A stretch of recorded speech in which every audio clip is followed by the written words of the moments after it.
Hello there, and welcome to the Sleepy Wisdom Channel. Tonight, we'll be exploring some of the greatest wisdom of the ancients and the teachings that shaped how humanity learned to live with courage, patience, and self-knowledge. Across the ancient world, teachers studied the human condition with astonishing care. They noticed how fear changes judgment, how desire can pull a person away from peace, and they understood that power without discipline can become a burden. Some of these ideas became philosophy, while others became spiritual practices, and some became life lessons passed down through the generations. Yet beneath them all is one striking truth. The ancients were not only trying to explain the world, they were trying to teach us how to live well within it. If you enjoy these gentle journeys, I invite you to like, subscribe, or share a thought below. It helps others find their way here too, one sleepy soul at a time. But for now, all you need to do is get settled in. Let your shoulders soften, let your breathing slow, and allow your mind to settle into stillness as we explore the ancient art of living wisely together. Let's begin. Ancient wisdom began as a practical art of living well. Long before wisdom became something placed on shelves, it was tested in kitchens, courts, fields, temples, and family homes. The ancients were not usually asking how to sound clever. They were asking how to survive grief, raise children, face hunger, handle anger, and make sense of the strange fact of being alive. A teaching mattered only if it changed the way a person breathed, spoke, worked, or waited. This is why so many old traditions feel direct when we meet them today. They speak about discipline because life was uncertain. They speak about humility because pride could destroy a household. They speak about attention because one careless choice could alter a lifetime. Some people even believe the oldest teachings may preserve memories of lost schools of knowledge hidden behind simple moral advice. Whether that is true or not, something remarkable remains. Ancient wisdom was never only theory. It was a training ground for the human being. The earliest sages measured greatness by self-mastery, not possessions. In many ancient worlds, wealth could impress a crowd, but it did not always impress a teacher. A person might own land, command servants, or wear fine clothing, yet still be considered poor in the deepest sense. Why? Because they could be ruled by temper, craving, fear, and vanity. The old masters watched people carefully.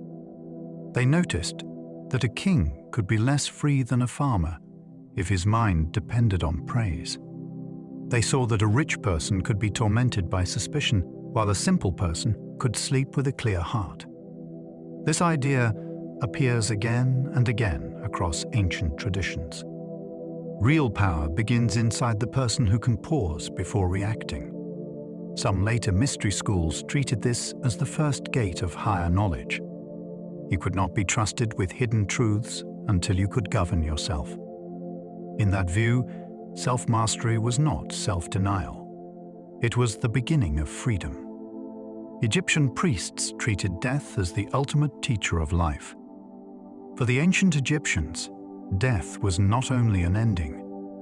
It was a test that revealed the meaning of every choice made while breathing. Their tombs, prayers, and images did not simply decorate the dead. They reminded the living that the heart was being shaped every day. The famous weighing of the heart showed a stunning idea. Character had weight. Truth had weight. Cruelty had consequences beyond ordinary sight. This made daily life feel morally charged. A dishonest act was not just a private mistake. It could follow the soul into the unseen order of things. Some people have wondered whether Egyptian funerary knowledge concealed older teachings about consciousness itself. Their rituals certainly suggest that the inner life mattered with extraordinary seriousness.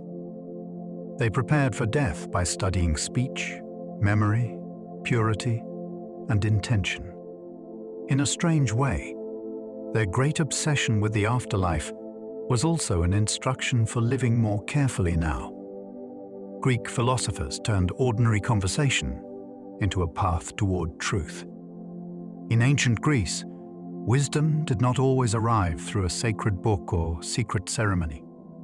Sometimes it began with a man in a marketplace asking a question that made everyone uncomfortable. This is one reason Greek philosophy still feels alive. It shows truth emerging through speech, challenge, embarrassment, and courage. A casual exchange could become a spiritual event if it exposed a false belief.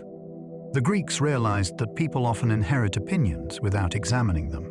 They speak confidently about justice, courage, beauty, and goodness, yet may not know what those words truly mean. That discovery was explosive. It meant that the mind could be asleep while the mouth sounded awake. Some people compare these conversations to mental initiation. You entered thinking you understood life, and you left with your certainty broken open. This was not debate for entertainment.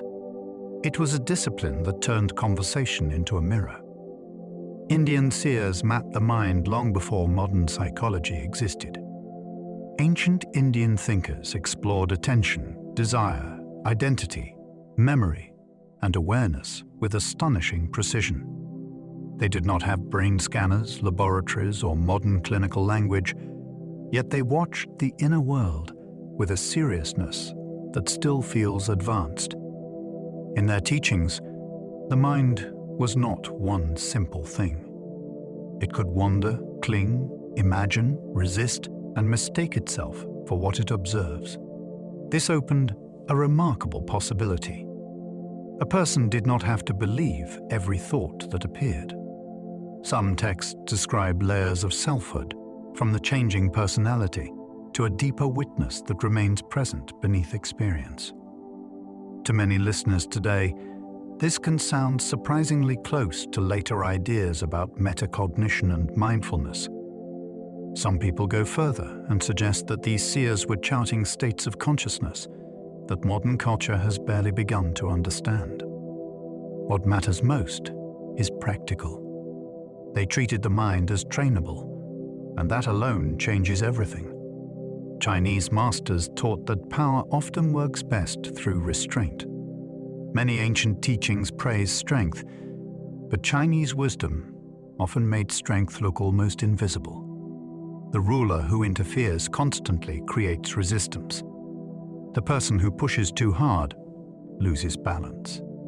The warrior who moves too soon reveals weakness. This was not passivity. It was strategic patience. In Taoist thought, the most effective action may be the one that does not fight the nature of things. In Confucian thought, restraint can preserve trust before conflict begins. Together, these traditions reveal a subtle view of power. The strongest person is not always the loudest person in the room. The greatest influence may come from timing, composure, and a deep reading of the situation. Some people see this as an ancient technology of human energy. Do less, but do it in alignment.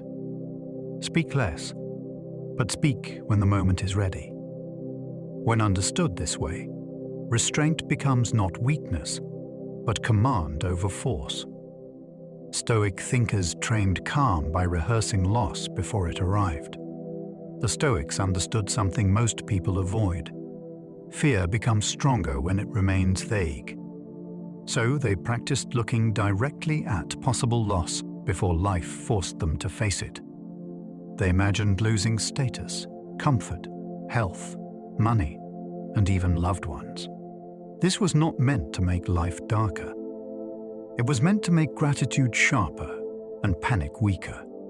When a person has already met an idea in the mind, the real event may not arrive as a total stranger. The practice also exposed how much suffering comes from the assumption that life owes us permanence. A cup may break. A friendship may change. A body may age. The Stoic does not love these facts, but learns not to be shocked by them. Some people misunderstand this as coldness. It is closer to emotional preparation. The heart becomes steadier because it stops pretending that change is an insult. Babylonian scholars searched the sky to understand earthly order. In ancient Babylon, the night sky was not treated as empty space above human life. It was read like a vast record of pattern and warning. Scholars observed planets, eclipses, lunar cycles, and unusual celestial events with extraordinary dedication. Their work was part astronomy, part statecraft, and part sacred interpretation. A movement in the heavens might be taken as a sign for the king, the harvest, or the stability of the land. To modern ears, that may sound strange, yet their careful observations helped build foundations for later mathematical astronomy. This is where the topic becomes fascinating.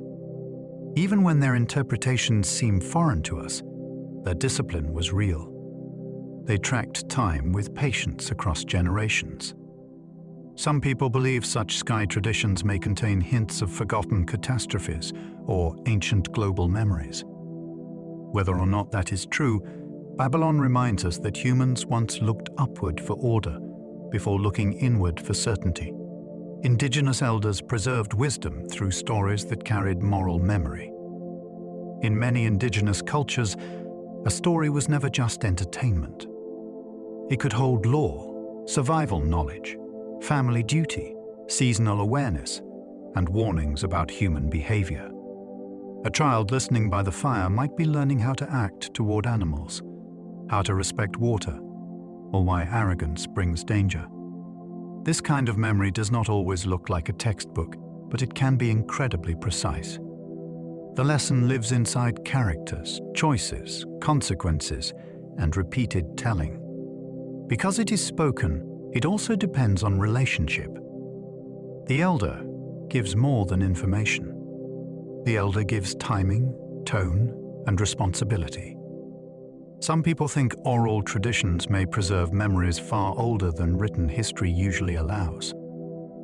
There are stories that seem to echo ancient floods, migrations, and changes in the land itself. Whatever one makes of that, the deeper point is clear.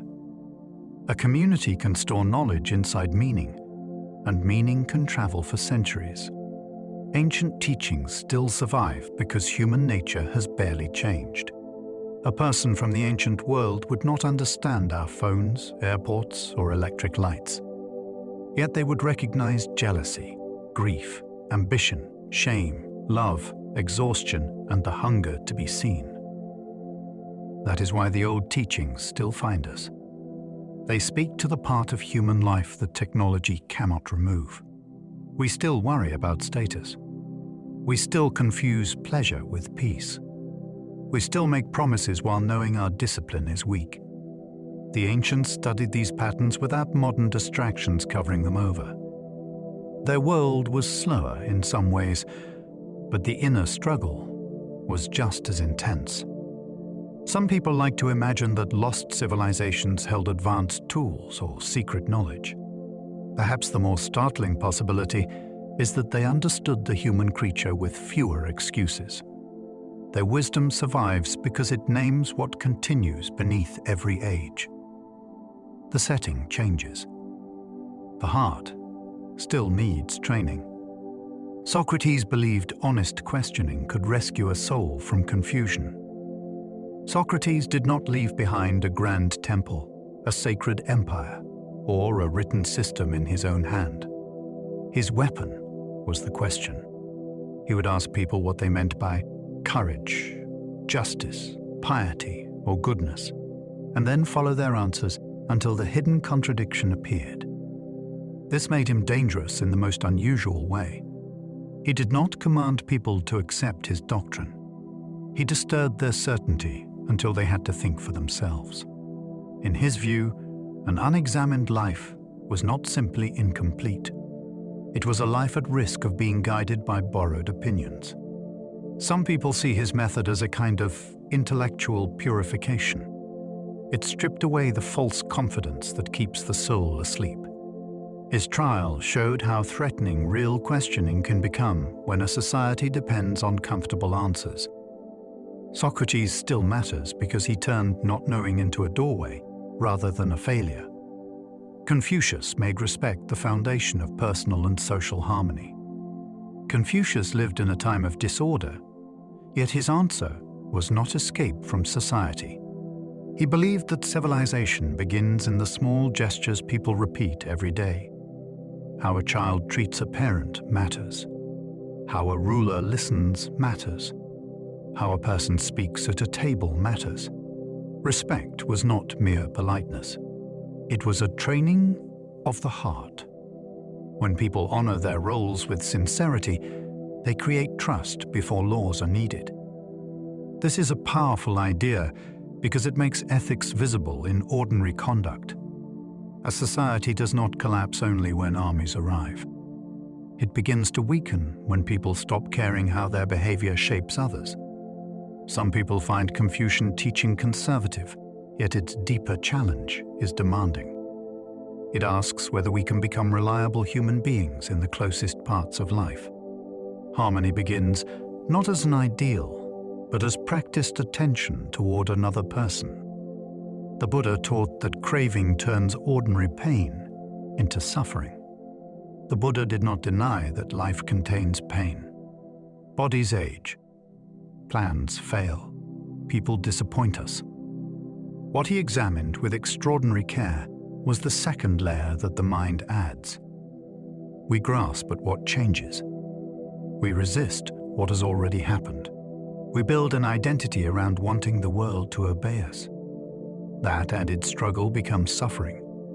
This teaching is simple enough to hear once, yet deep enough to study for a lifetime. It shifts the question from how do I control everything to how is my own clinging shaping this moment? In that shift, the entire human drama changes. Some people describe Buddhist practice as ancient inner science because it studies cause and effect inside experience itself. Sit still, observe the mind, and the mechanism becomes visible. Craving promises satisfaction, but often multiplies restlessness.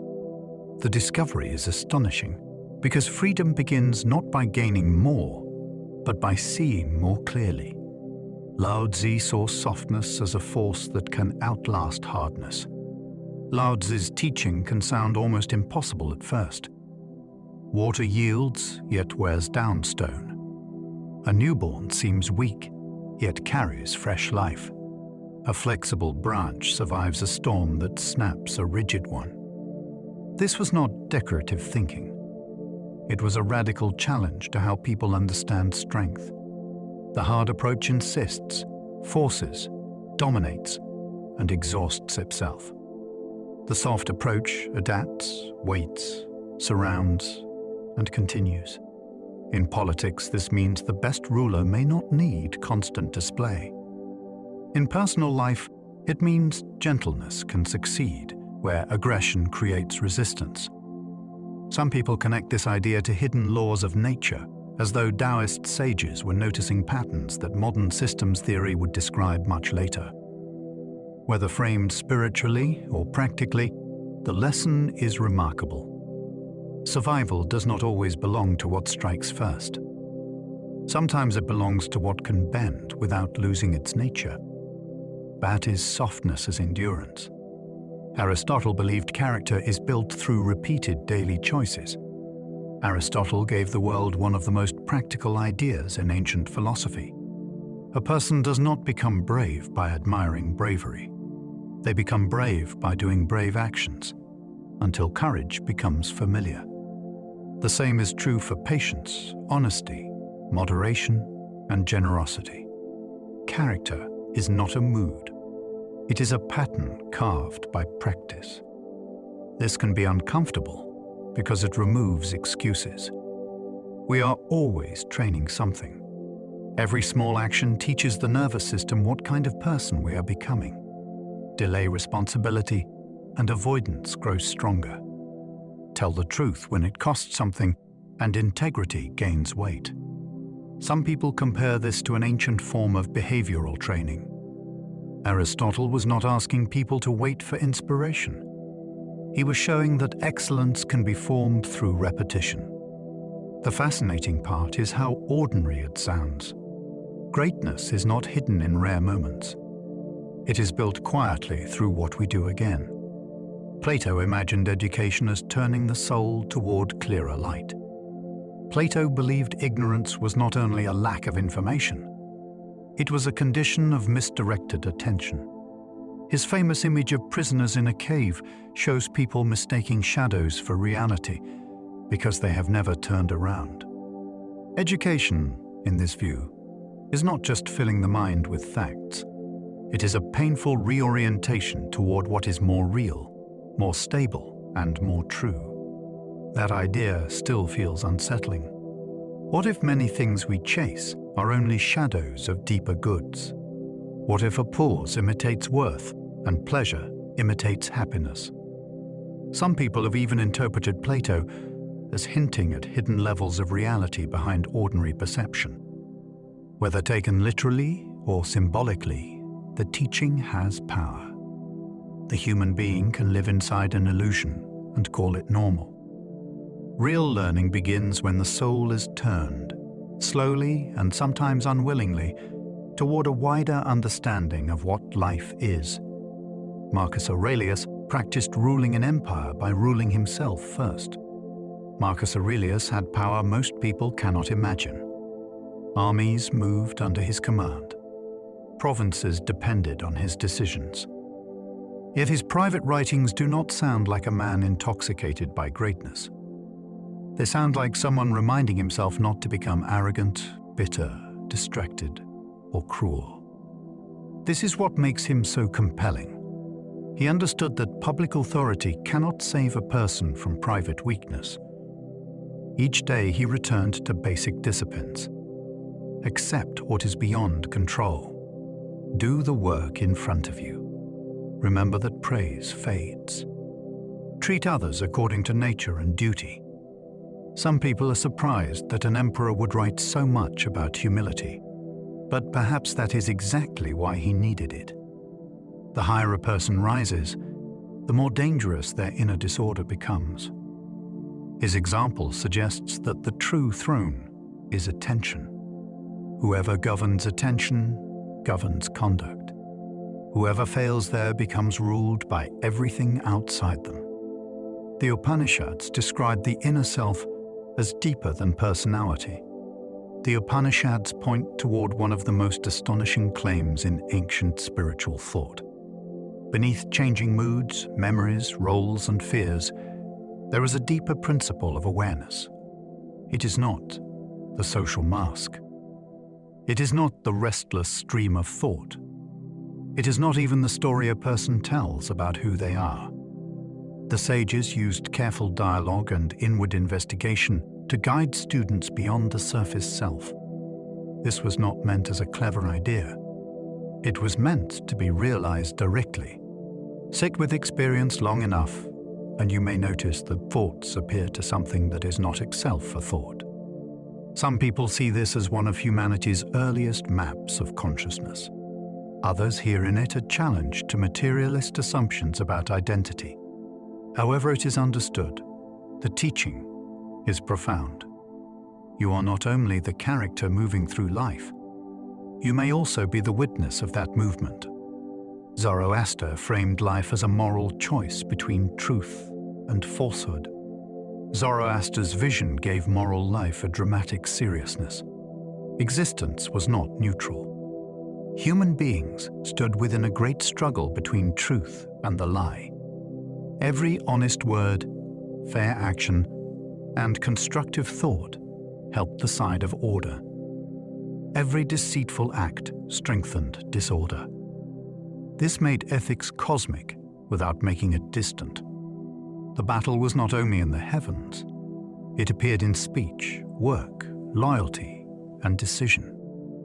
That is a thrilling idea because it gives weight to ordinary conduct. A person choosing truth in a small moment participates in something vast.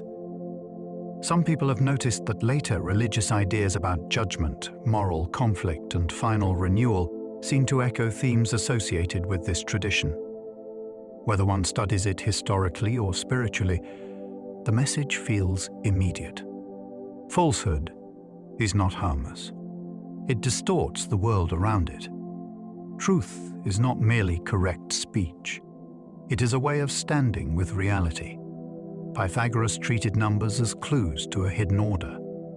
Pythagoras is remembered for mathematics, but the tradition around him was far stranger and more mysterious than a classroom formula. His followers believed number could reveal the structure beneath music, proportion, movement, and even the soul's journey. When they discovered that musical harmony could be expressed through numerical ratios, the universe suddenly looked intelligible in a new way. Sound was not random beauty. It had order. From there, some imagined that reality itself might be built on relationships that number could uncover. This is why later thinkers spoke of a harmony of the spheres, where cosmic motion reflected deep mathematical balance. Some people see Pythagorean thought as a bridge between science, mysticism, and secret initiation. It asks a mind-bending question. What if mathematics is not merely invented by humans, but discovered as a language already woven into things? For Pythagoras, numbers were not dry symbols.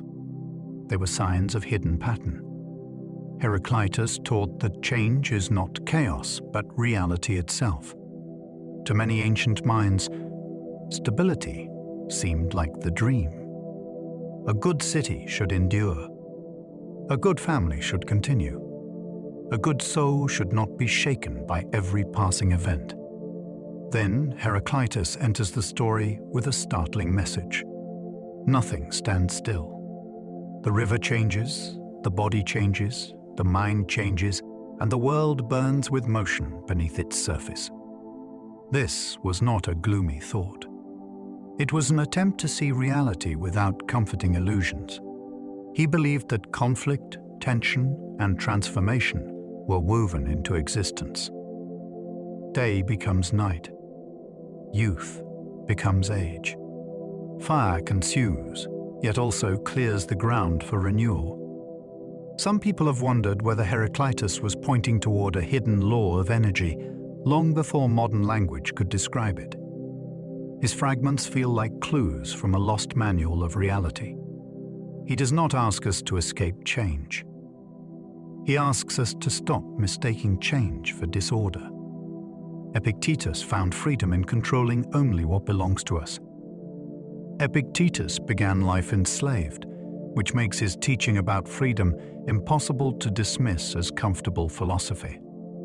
He knew what it meant to have the outer world limit the body. Yet he insisted there is an inner territory that no tyrant can fully command unless we surrender it. Our judgments, intentions, choices, and responses belong to us in a special way. Everything else is unstable. Reputation can be stolen.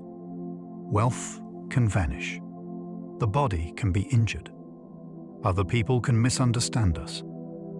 But the decision to meet life with dignity remains closer than any possession. This idea can feel almost shocking because it turns ordinary thinking upside down.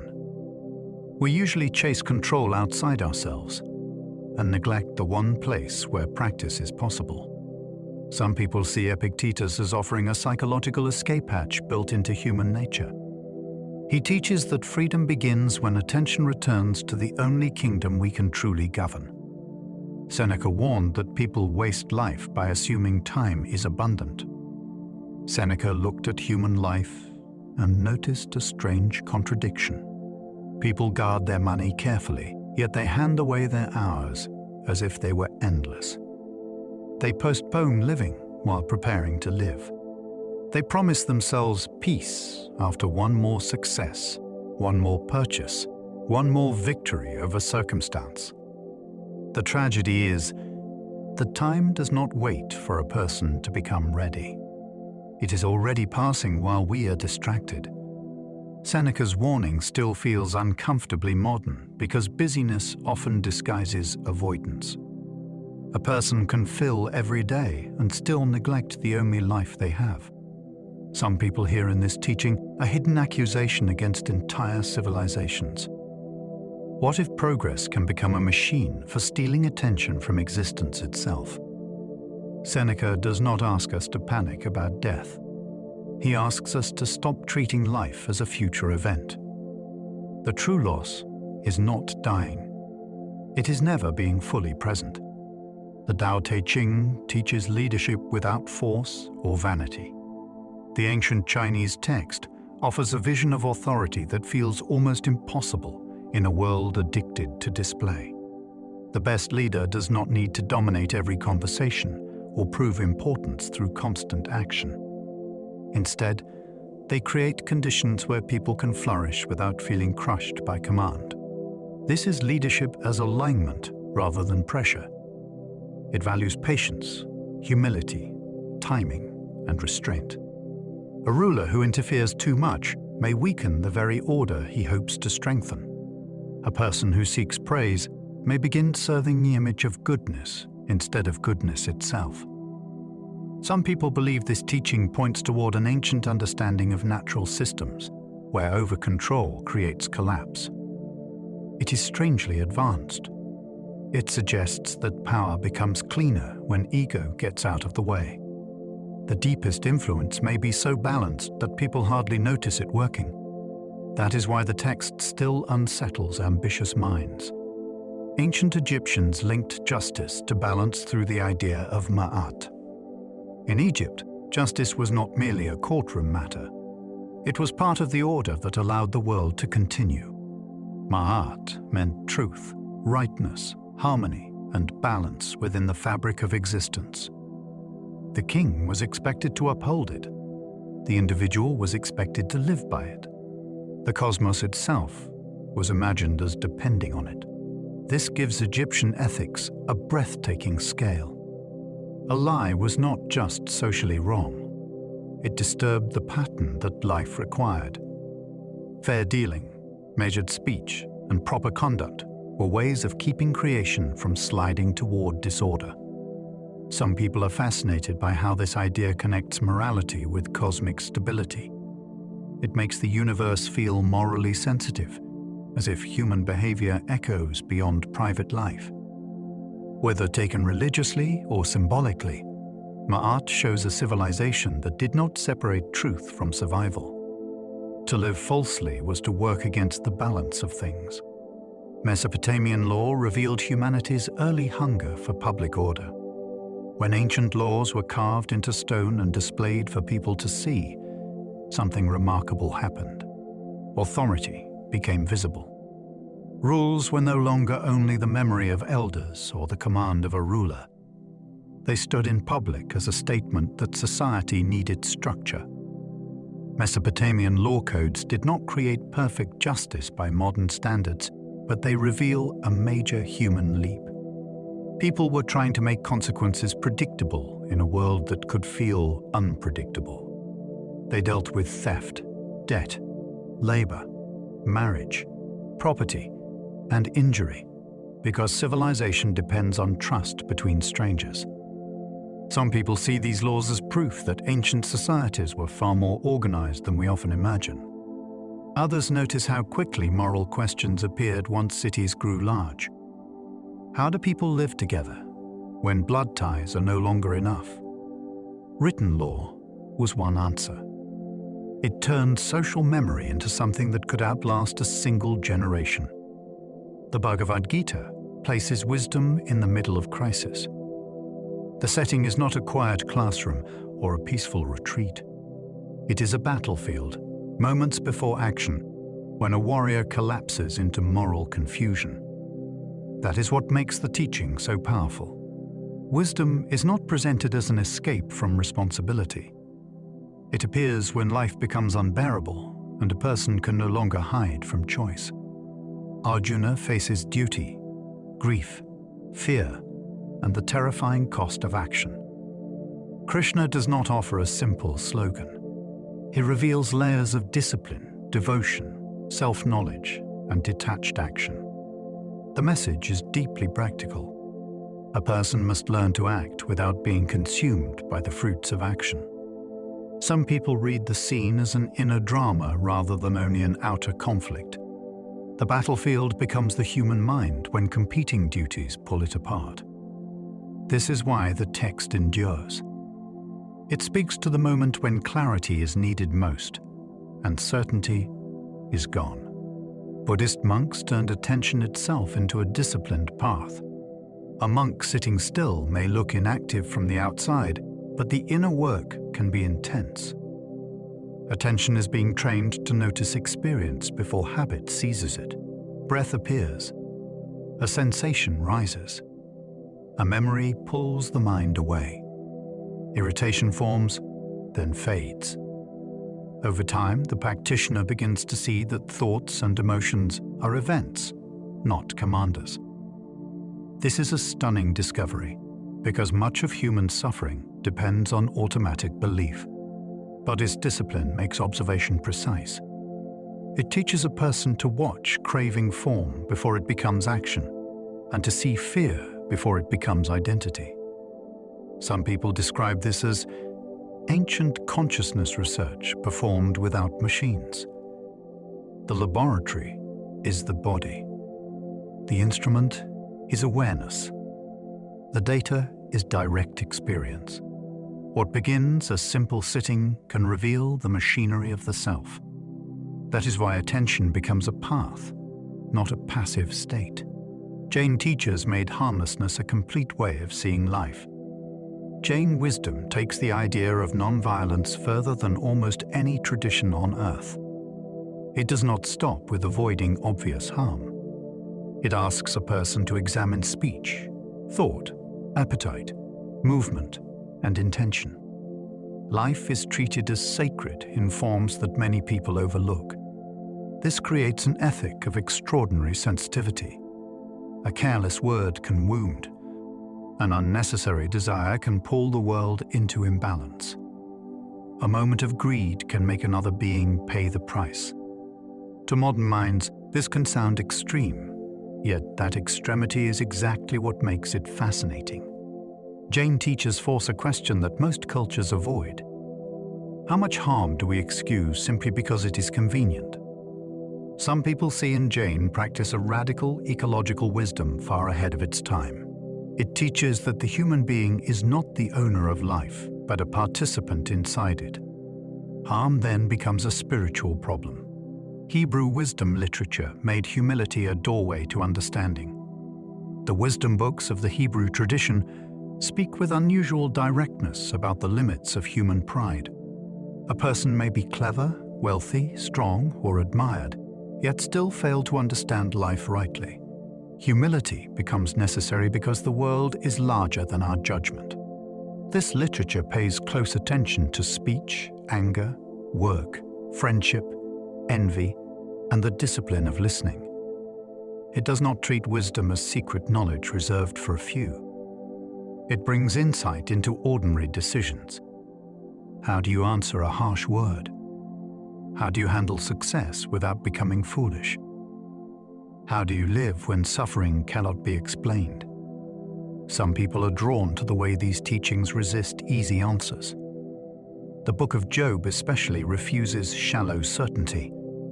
It suggests that mystery remains even after honest questioning. In this tradition, humility is not humiliation. It is the clear recognition that wisdom begins when arrogance stops speaking. Persian teachings joined cosmic struggle with everyday moral responsibility. Ancient Persian religion carried a dramatic vision of existence. The world was not simply a stage for private ambition. It was a place where truth and deception fought through human choices. This made ordinary life feel charged with consequence. Clean work, honest speech, and loyalty to the good were not small virtues. They belonged to a vast moral pattern. What is fascinating is how practical the teaching becomes. A person does not have to be a hero in legend to take part. The struggle appears when one decides whether to lie, whether to repair what is broken, or whether to serve order instead of selfishness.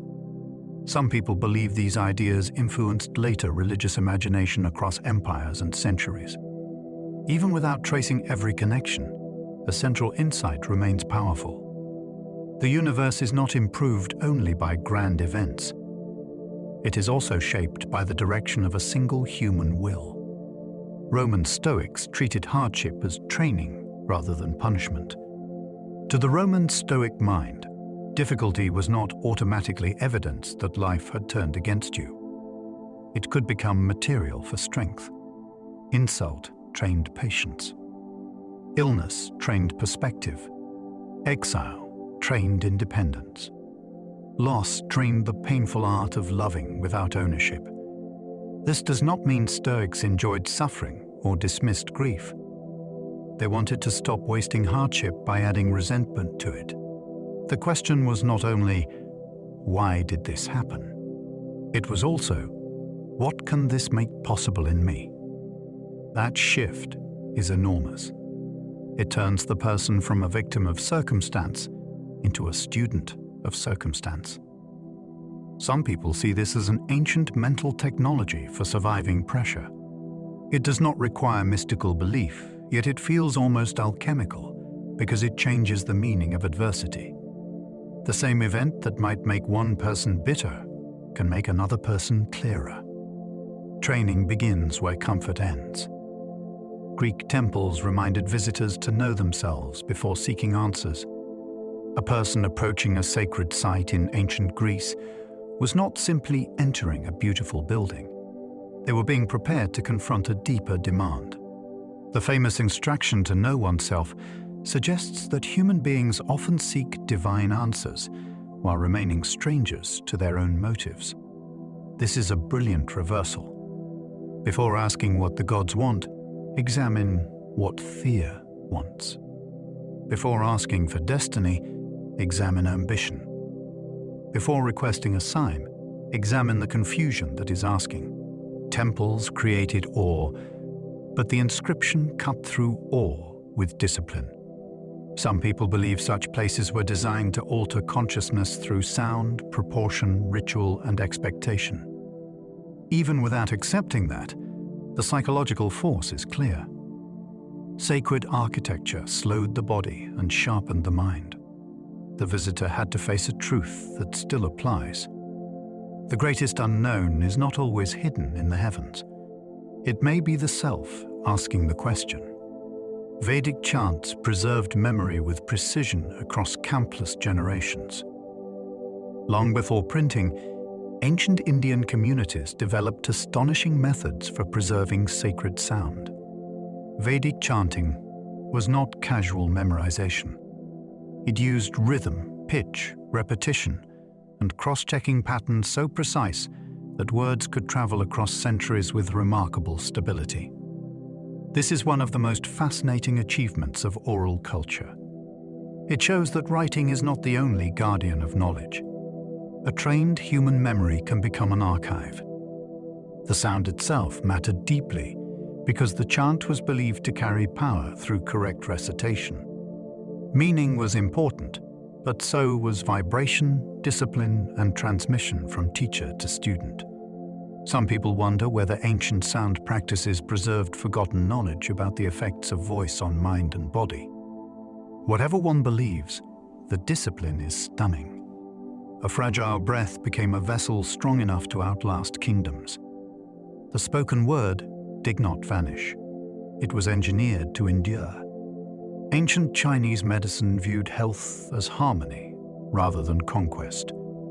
In this old medical vision, the body was not treated as a battlefield where every problem must be attacked in isolation.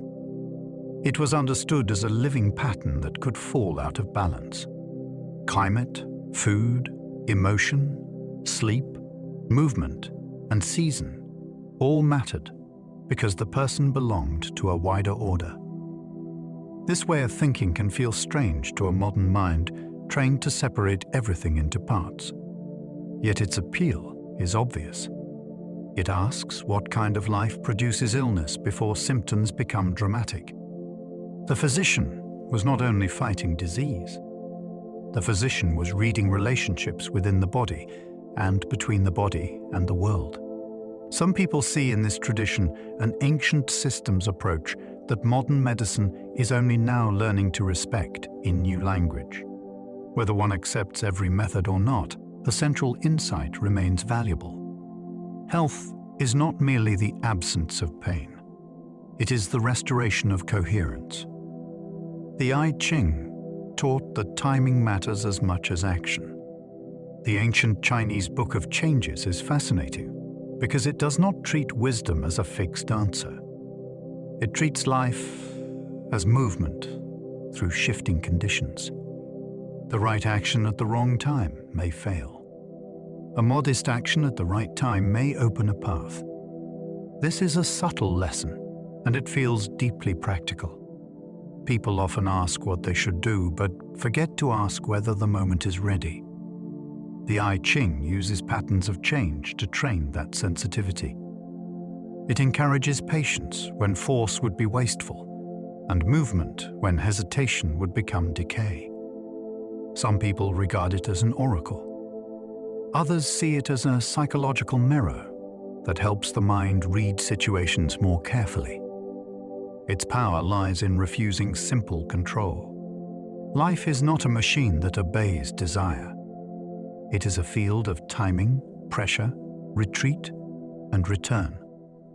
Wisdom begins when action listens. Oracle traditions showed how uncertainty became a sacred human problem. Ancient people did not ask oracles because they were foolish.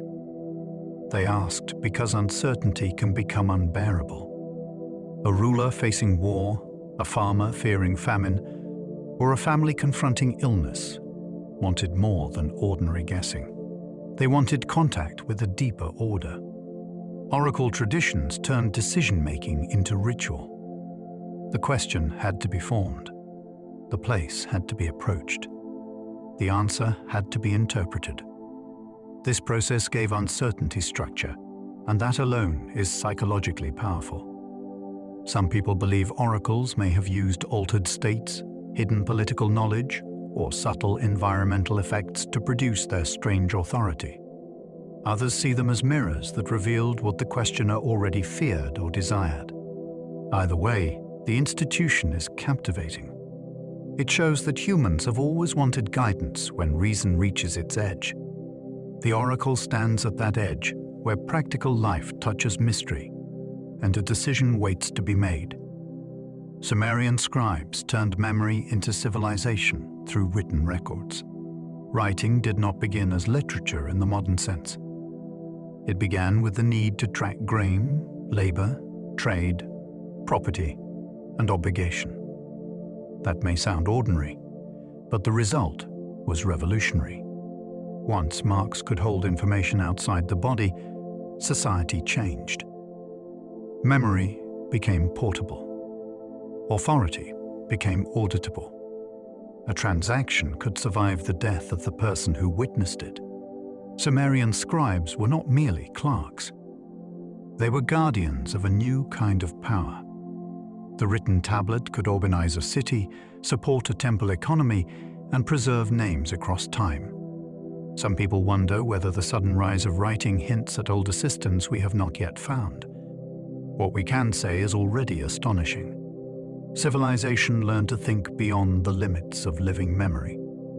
A small impressed sign in clay became a bridge between absent minds. From that bridge came administration, literature, history, and the long reach of the recorded past. Maya timekeeping revealed a civilization obsessed with cosmic pattern. The Maya did not treat time as a blank line of days. They tracked cycles with mathematical care, ritual seriousness, and breathtaking patience. Their calendars connected human life with repeating celestial movements and sacred intervals. This was not merely a way to schedule events. It was a worldview where time had texture, meaning, and power. A day could carry a quality. a cycle could return with significance. The sky was red as part of a grand pattern that touched rulership, ceremony, and memory. Some people have turned Maya timekeeping into wild theories, especially around hidden prophecies and lost knowledge. Much of that goes far beyond evidence, but the fascination is understandable. Their achievements make the modern person pause. How did the jungle civilization develop such a refined relationship with cosmic order? The answer may be less bizarre, yet still amazing. They watched carefully, recorded faithfully, and built a culture around recurrence. Incan engineers showed that wisdom can be built into roads. The Inca world reminds us that wisdom is not only spoken by philosophers. It can be carved into mountains and stretched across impossible distances. Their road system connected highlands, valleys, settlements, storehouses, and ceremonial centers across extreme terrain. This was practical genius. It allowed messages to move quickly, goods to be distributed, and authority to hold together a vast empire without modern machines. The roads also reveal a deep understanding of landscape. Stone steps, bridges, drainage, and routes were adapted to conditions that would defeat careless builders. Some people are drawn to theories that ancient engineering required lost techniques or outside help. The more grounded wonder is already enormous. Human beings studied the land so closely that they turned geography into communication. A road became more than a path. It became an artery of civilization. In the Andes, political intelligence and environmental knowledge met beneath the feet of runners. Polynesian navigators crossed oceans by reading stars, swells, and birds. Imagine setting out across the Pacific with no modern compass, no satellite map, and no engine to rescue you. Polynesian navigators did exactly that across enormous distances. Their knowledge was not guesswork. It involved stars, wave patterns, winds, cloud shapes, bird behavior, and the feel of the ocean itself. The canoe became a moving observatory. The navigator carried a mental map made from disciplined attention rather than paper. This achievement is so impressive that some people find it almost unbelievable at first. It proves how much human perception can learn when culture trains it deeply. These voyages were not random drifting. They were organized explorations guided by inherited knowledge and practical courage. Some people wonder how much ancient seafaring history has been underestimated because it left fewer written records. Polynesian navigation forces the question. What other human abilities have modern tools allowed us to forget? The old ocean road was read, not drawn. Aboriginal songlines carried geography, ancestry, and lore through memory. Across parts of Australia, songlines connected place with knowledge in a way that can astonish anyone raised on maps. A route through land could be remembered through song, story, rhythm, and ceremony. The landscape was not empty ground. It was alive with meaning, obligation, origin, and instruction. To know the song was to know where to go, what mattered there, and how to belong responsibly. This is a completely different model of knowledge from a page or screen. It places memory inside movement and relationship. Some people believe certain oral traditions may preserve traces of ancient environmental changes far beyond ordinary historical timelines. That possibility gives songlines an even deeper fascination. Yet even without speculation, the achievement is extraordinary. Culture became a navigation system. Ancestry became a guide across distance. Lore was not sealed away in a building. It was sung through the country itself, carried by those trained to remember. African griots protected communal wisdom through disciplined spoken history. In many West African societies, the griot was far more than a performer. He or she could be historian, genealogist, advisor, musician, and keeper of public memory. Names, lineages, treaties, conflicts, praises, warnings, and moral lessons lived through trained speech. This was not casual storytelling. It required discipline, authority, and a deep sense of responsibility. A community without memory can be manipulated. A ruler without remembered limits can become dangerous. The griot helped keep the past present enough to guide the living.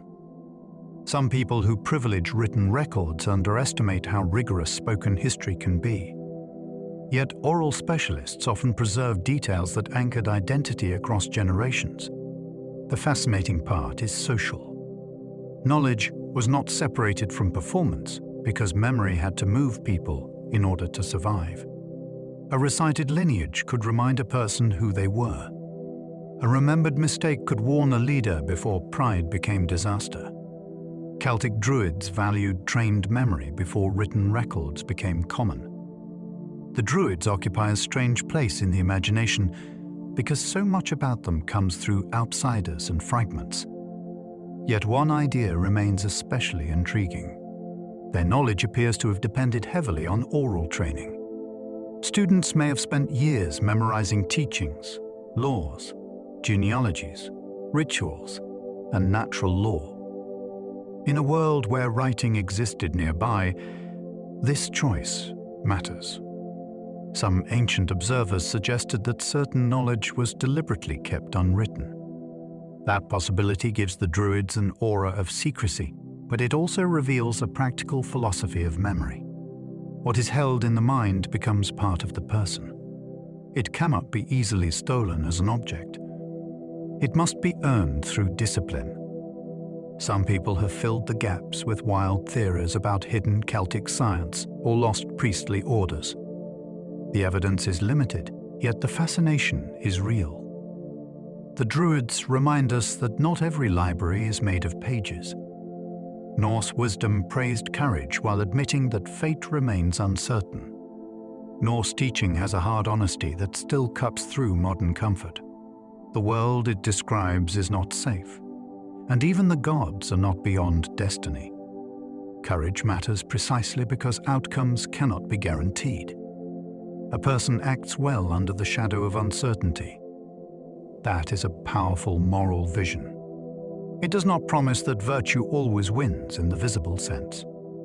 It says that honor lies in how one stands when the result is unknown.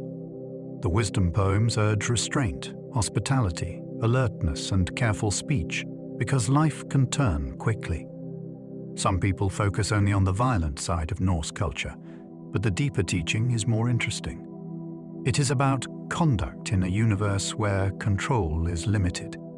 Fate may be woven beyond sight, yet character remains present in each decision. That tension gives Norse wisdom its force. The future is hidden, so the soul must be ready. Shinto tradition found reverence in purity, place, and daily ritual. Shinto offers a vision of sacred life that does not begin with abstract doctrine. It begins with attention to place, cleanliness, presence, and respect. A shrine is approached through simple actions that prepare the body and mind. Hands are washed. The pace changes. The visitor becomes aware of crossing into a space that asks for reverence. Kami are not easily reduced to one category. They may be connected with natural forces, ancestral presence, or extraordinary qualities within the world. This gives Shinto a fascinating immediacy. The sacred is not only far away, it can be encountered through careful relation to what is already near. Some people sense in Shinto an ancient ecological intelligence because it teaches respect before possession. It does not require loud certainty. It asks for right approach. The ordinary act, when done with awareness, becomes a way of acknowledging that the world is not spiritually empty. Ancient monastics discovered that silence can reveal hidden inner noise. When a person first enters silence, they may expect peace. Ancient monks discovered something more unsettling. Silence often reveals the noise that was already there. Restless memories surface. Old resentments speak. Fantasies repeat themselves. The body wants distraction, and the mind searches for anything to avoid stillness. This is why monastic silence was never merely the absence of sound. It was a confrontation with the inner machinery that ordinary life keeps covered.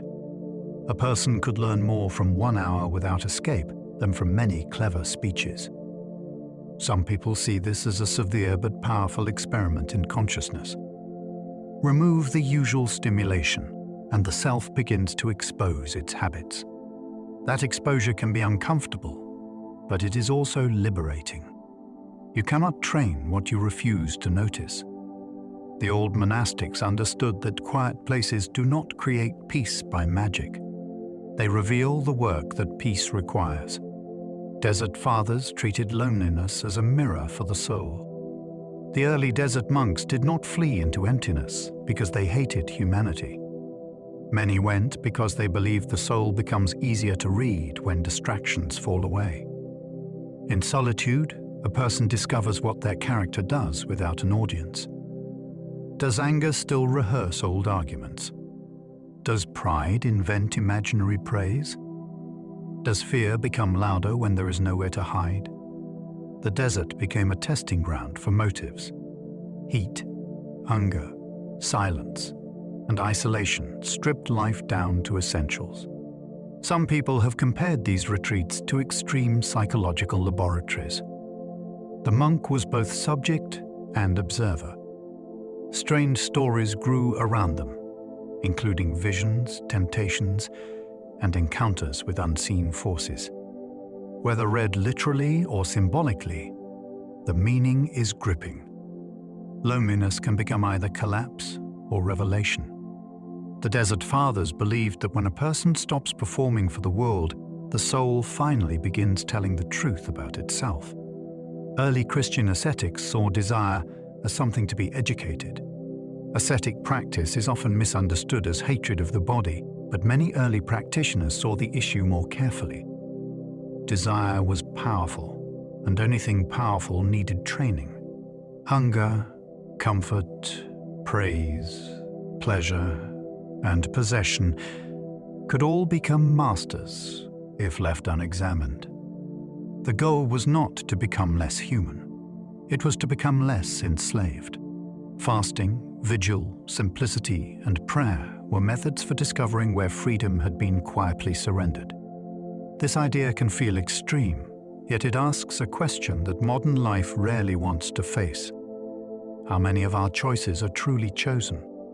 Some people are fascinated by the way ascetics treated ordinary cravings as doorways into hidden bondage. A small appetite could reveal a whole structure of dependency. The practice was demanding because it aimed at inner authority. Desire was not destroyed. It was reordered so that the person could love, act, and think without being dragged by every impulse. Rabbinic teachers made debate a sacred search for deeper truth.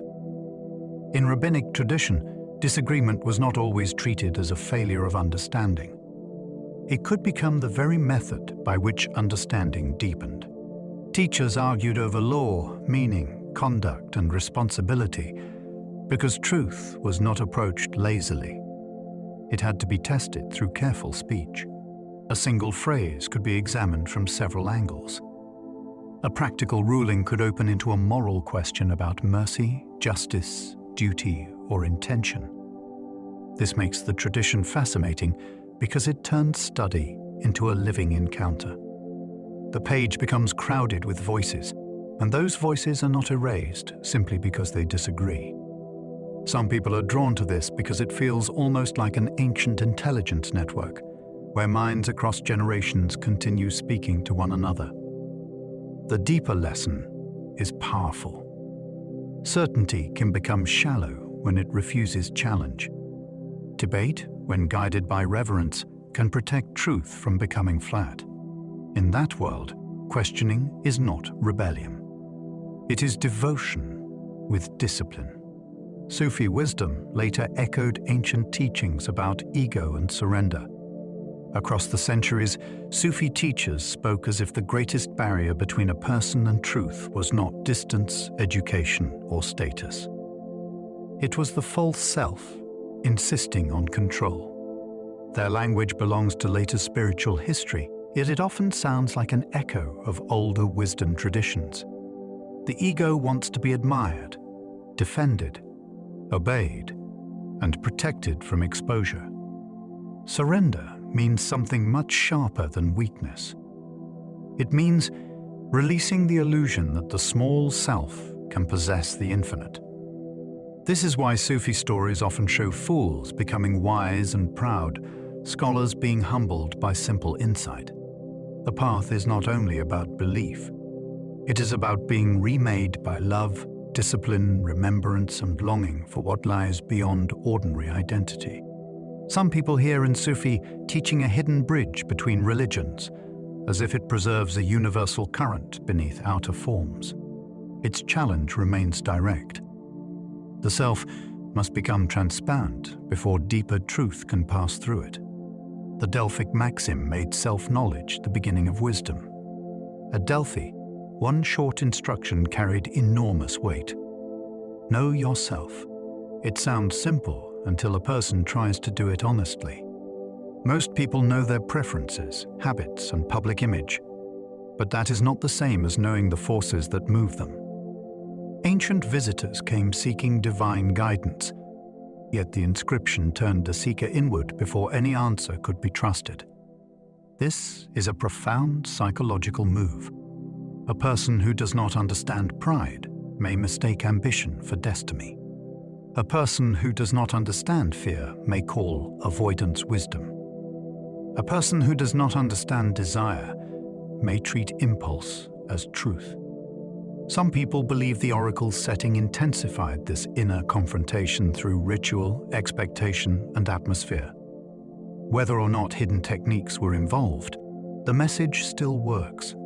The first mystery is not the future. It is the person asking about the future. Without self-knowledge, even prophecy can become another form of confusion. Athenian democracy raised questions that still trouble public life today. Ancient Athens gave ordinary citizens a voice in decisions of war, law, punishment, and public direction. That achievement still feels astonishing, but it was also unstable and imperfect. It excluded many people, depended on persuasion, and could be swayed by fear or pride. This makes it fascinating rather than simple. Athens became a laboratory for the problem of collective judgment. Can a crowd be wise? Can speech reveal truth, or does it merely reward the most skillful speaker? What happens when freedom produces both brilliance and recklessness? Philosophers watched this system closely because it showed human nature under pressure. Some people see Athens as a warning hidden inside an inspiration. Give people power, and you must also train their character. Otherwise, public life becomes a stage for manipulation. The ancient city still speaks because modern societies face the same danger. Democracy needs more than voting. It needs citizens who can think. Spartan discipline showed the strength and danger of extreme simplicity. Sparta has always fascinated people because it appears almost unreal.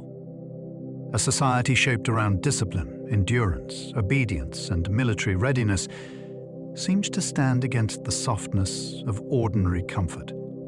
Children were trained hard. Luxury was distrusted. Speech was expected to be brief. Personal life was subordinated to the strength of the community. There is something gripping about that level of focus. It shows what human beings can become when an entire culture is organized around restraint and duty. Yet Sparta also warns us. Simplicity can clarify life, but it can also narrow it. Discipline can create courage, but it can also suppress tenderness, imagination, and dissent. Some people romanticize Sparta as a lost model of toughness. The deeper lesson is more balanced. A life stripped of excess may gain power, but it must ask what that power serves. Strength without wisdom can become another form of captivity. Epicurus taught that simple pleasure can defeat restless ambition. Epicurus is often misunderstood as a teacher of indulgence, but his actual message was almost the opposite. He believed that many people suffer because they chase complicated desires that multiply anxiety. Fame brings dependence on opinion. Wealth brings fear of loss. Luxury creates new cravings. Against this, Epicurus offered a startlingly modest vision of happiness. Friendship, plain food, clear thinking, and freedom from unnecessary fear could make life deeply satisfying. That sounds gentle, but it is also radical. It rejects the entire machinery of social comparison. Some people see Epicurus as an ancient antidote to consumer culture, a thinker who diagnosed the trap long before modern advertising existed. His garden was not an escape into laziness. It was an experiment in needing less. The less a person requires to be content, the harder they are to control. In that sense, simple pleasure becomes a quiet form of independence. Cynic philosophers exposed vanity by living without social approval. The Cynics did not merely criticize society from a safe distance. They turned their own lives into arguments. They rejected luxury, mocked status, challenged polite hypocrisy, and showed how many human customs depend on fear of embarrassment. Their behavior could seem rude, even shocking, but it carried a serious purpose. They wanted to reveal how much of life is performed for an audience. A person may call something necessary when it is only fashionable. They may call something shameful when it is only inconvenient to admit. The Cynic stripped away the costume and asked what remained. Some people find this tradition strangely modern because it attacks social programming before that phrase existed. It asks whether civilization trains virtue or simply teaches people to obey appearances. The Cynic answer was often brutal. If you need applause to feel real, you are not free. Freedom begins when approval loses its power to command your soul. Skeptics trained the mind to pause before claiming certainty. Ancient skepticism was not just doubt for the sake of sounding clever. It was a discipline against the mind's hunger to close too quickly. People see a fragment and declare a whole. They hear a rumor and build a belief.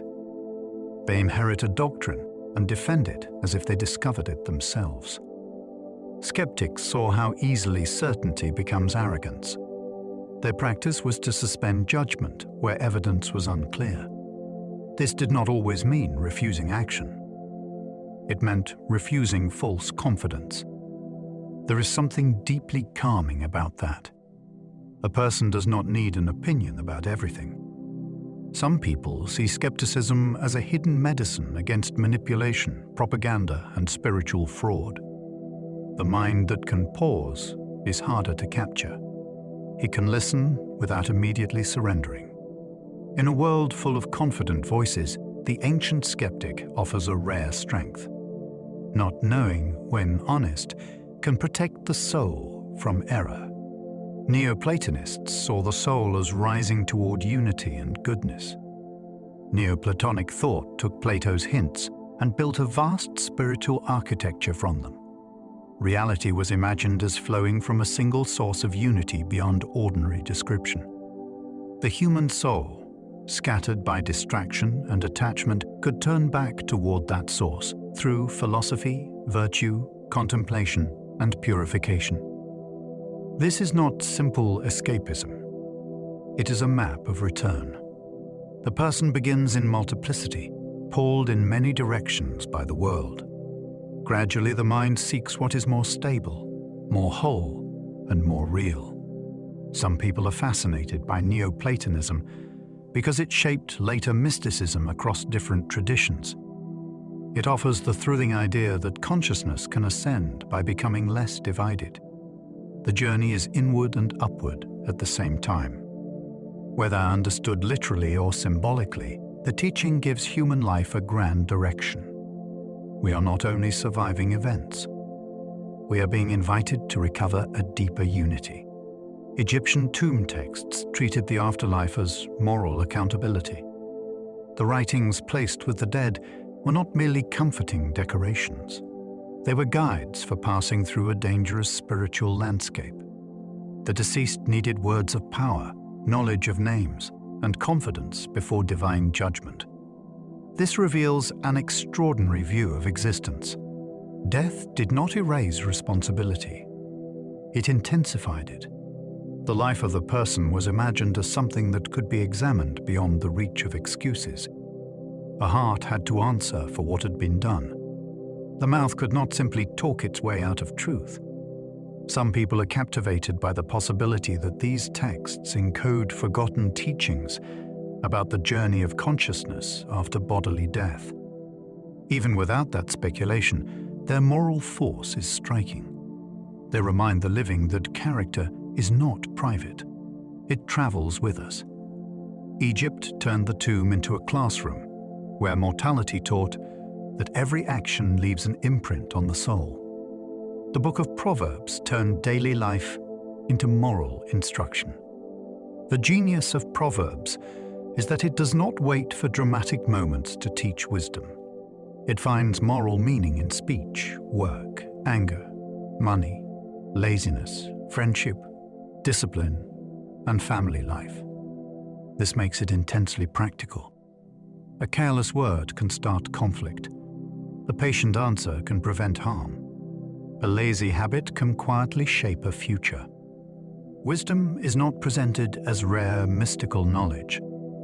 It appears as skill in living. Yet the simplicity is deceptive. The proverb compresses experience into a form that can survive memory and travel through generations. Some people are fascinated by how these sayings function like ancient survival codes for the soul. They teach a person how reality tends to answer certain kinds of behavior. Folly is not random. It has patterns. So does wisdom. The book's power comes from its confidence that ordinary life is never merely ordinary. Every day gives evidence of what a person is becoming. Taoist sages warned that over-control can damage what it seeks to fix. Taoist thought repeatedly challenges the anxious impulse to manage everything into obedience. A ruler multiplies rules and creates clever lawbreakers. A person grips life too tightly and loses natural ease. A society tries to perfect itself through pressure and ends up producing distortion. This teaching is fascinating because it understands unintended consequences with remarkable clarity. Not every problem improves when force increases. Sometimes the remedy becomes the disease. The Taoist sage watches how things move before interfering. This is not laziness. It is respect for complexity. Some people see in this view an ancient critique of systems that collapse under excessive planning. The world is alive with relationships that cannot always be commanded from above. In personal life, the lesson is just as powerful. Try to control every emotion, and the mind becomes tense. Allow experience to move wisely, and order may return without violence. The art is knowing when not to force. Confucian rituals trained emotion through repeated acts of respect. For Confucius and his followers, ritual was not empty performance when done sincerely. It educated the emotions by giving them proper shape. Grief needed a form so it would not become chaos. Gratitude needed expression so it would not remain vague. Respect needed repeated gestures so it could become natural. This is a subtle understanding of human behavior. We do not only act from feelings. Our actions also train feelings. Bowing, mourning, greeting, serving, and listening can gradually teach the heart how to relate. Some people dismiss ritual as artificial, but Confucian wisdom would ask whether untrained spontaneity is really more authentic. A person may claim to be sincere while behaving carelessly. Ritual demands that sincerity become visible. It turns private intention into shared order. The fascinating point is that culture can sculpt emotion over time. A well-performed act can educate the person performing it. Samurai ethics later carried ancient ideas about discipline and presence. The samurai belonged to a later historical world, but their ethical imagination drew from older currents of Buddhist, Confucian, and Shinto influence. Their ideal was not merely fighting skill. It involved composure, loyalty, readiness, self-control, and awareness of death. That last element gives the tradition its intensity. A warrior who has already faced mortality in the mind may act with less hesitation. This can sound severe, yet it also produced a philosophy of presence. When life is understood as fragile, ordinary gestures gain weight. Writing, tea, sword practice, and service could all become forms of discipline. Some people romanticize the samurai as mysterious warrior sages, and the reality was more complicated. Still, the ideal remains fascinating. It asks what happens when a person trains body, conduct, and attention under the pressure of impermanence. The sword may be the symbol, but the deeper battlefield is the self that fears losing control. Greek tragedy taught that intelligence cannot always escape human blindness. The great tragedies of Greece are disturbing because their heroes are often not foolish in any simple way. They may be brave, noble, clever, or determined. Yet they still move toward ruin because they cannot see the full truth of their situation. This is why tragedy feels so adult. It shows that intelligence does not guarantee wisdom. A person can reason brilliantly while being governed by pride. A ruler can seek justice and still unleash disaster. A family can be trapped by old debts of violence and silence. Some people see Greek tragedy as a form of ancient psychological initiation. The audience watches human blindness from a safer distance and recognizes its own patterns. The drama does not merely entertain. It warns. We rarely fall only because we lack information. We fall because some part of us refuses what the information means. Tragedy teaches humility before the hidden forces inside choice. Homeric epics explored honor before philosophy learned abstract language. Before philosophers defined virtue in careful arguments, the epics showed it through action. A hero's worth appeared in battle, speech, loyalty, rage, hospitality, grief, and memory. Honor was not an abstract concept floating above life. It was tested in public, carried by reputation, and paid for through consequence. The Homeric world can feel distant, yet its emotional power remains immediate. People still want recognition. They still fear humiliation. They still struggle between personal glory and responsibility to others. The epics also reveal the danger of honor when it becomes obsession. A wounded pride can shake armies. A delayed return can test identity itself. Some people believe these stories preserve fragments of older historical memory wrapped in legendary form. Whether or not every detail points to an event, the human truth is undeniable. Homer shows a world where character is revealed under pressure, before philosophy gives that revelation a name. Virgil gave Rome a sacred story about duty and sacrifice. The Aeneid is not only a national epic, it is a meditation on the cost of founding a future. Aeneas survives ruin, carries memory, resists despair, and moves toward a destiny that demands personal loss. This makes the poem morally complicated. Duty gives his life direction, but it also requires painful renunciation. Rome is imagined as emerging through suffering, obedience, and the burden of history. That is why the story feels larger than adventure. It asks whether greatness can be built without sorrow. Some people see Virgil as creating a spiritual blueprint for empire, a narrative that turned political power into sacred mission. Others read the poem more uneasily, as if it quietly questions the price of that mission. The fascination lies in this tension. Duty can steady a person, but it can also crush private longing. Virgil makes the listener feel both the nobility and the wound of sacrifice. Aesop's fables made moral insight simple enough for children. Aesop's fables are short, clear, and easy to remember, which is exactly why they are powerful. They use animals, everyday conflicts, and swift consequences to reveal patterns in human behavior. A fox can show cleverness. A tortoise can show patience. A wolf can show deception. The child hears a story, but the adult recognizes a social world. That is the brilliance of the form. It teaches without sounding like a lecture. It also protects wisdom by making it portable. A simple tale can cross borders and survive centuries because it asks very little from memory. Some people are fascinated by how often ancient cultures used animals to expose human weakness. Perhaps animals made truth safer to hear. It is easier to laugh at a foolish creature than to admit one's own vanity. Yet the lesson enters anyway. The fable is small, but it carries a sharp instrument. It cuts through self-deception. Panchatantra stories taught statecraft through animals, wit, and consequence.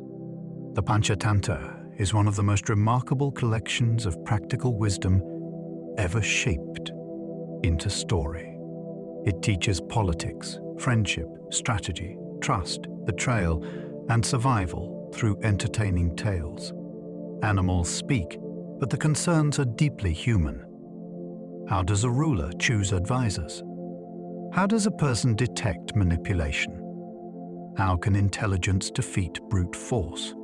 The stories do not pretend the world is simple. They often show that good intentions without discernment can become dangerous. This makes them especially fascinating. They are not merely moral tales for children. They are manuals of worldly intelligence disguised as narrative pleasure. Some people see in them a kind of ancient psychological warfare training, softened by humor and charm. The listener enjoys the tale while absorbing lessons about power. That is the secret of their endurance. They teach the mind to notice motives. A charming voice may hide a trap, and a small creature may outthink a strong one. The Analects made wisdom sound like careful advice from a teacher. The Analects does not feel like a grand system imposed from above. It often feels like standing near a teacher while he responds to real people in real situations. The sayings are brief, but they carry the weight of practice. Confucius speaks about learning, conduct, loyalty, shame, leadership, and the difficulty of becoming fully humane. The style matters. Wisdom appears as guidance given in conversation, not as distant theory. A student asks. The teacher answers. A ruler fails. The teacher corrects. This gives the text its living quality. Some people are struck by how modern the concerns still feel. How should leaders behave? What makes a person trustworthy? Why does learning require humility? The Analects does not promise instant transformation. It shows moral cultivation as steady work within relationships. The fascinating part is how ordinary the path looks. The person becomes better by practicing sincerity where life already places them. Ashoka showed that conquest can lead to remorse and reform. Ashoka began as a powerful ruler associated with military expansion, yet his legacy changed because of what followed. After the devastating Kalinga War, he confronted the suffering caused by conquest and turned toward a different model of kingship. His inscriptions speak about moral conduct, care for subjects, religious respect, and the spread of Dharma. This is extraordinary because it shows a ruler publicly reshaping authority through remorse. Many conquerors boast. Ashoka reflected. That difference gives his story unusual force. Some people see him as one of history's great examples of political transformation. Others wonder how much strategy remained within the compassion. Either way, the shift is fascinating. Power looked at its own damage and tried to become something else. His message still matters because it challenges the usual story of empire. Victory may win land, but it can also awaken a conscience that conquest itself cannot silence. Kautilya wrote about power with startling realism and discipline. Kautilya's political thought is fascinating because it refuses to pretend that power operates only through noble feelings. He wrote about administration, alliances, punishment, espionage, economics, diplomacy, and the hard work of securing a state. The result can feel cold, but it is also deeply observant. Human beings seek advantage. Rivals hide intentions. Weakness invites pressure. A ruler who ignores reality may endanger everyone depending on him.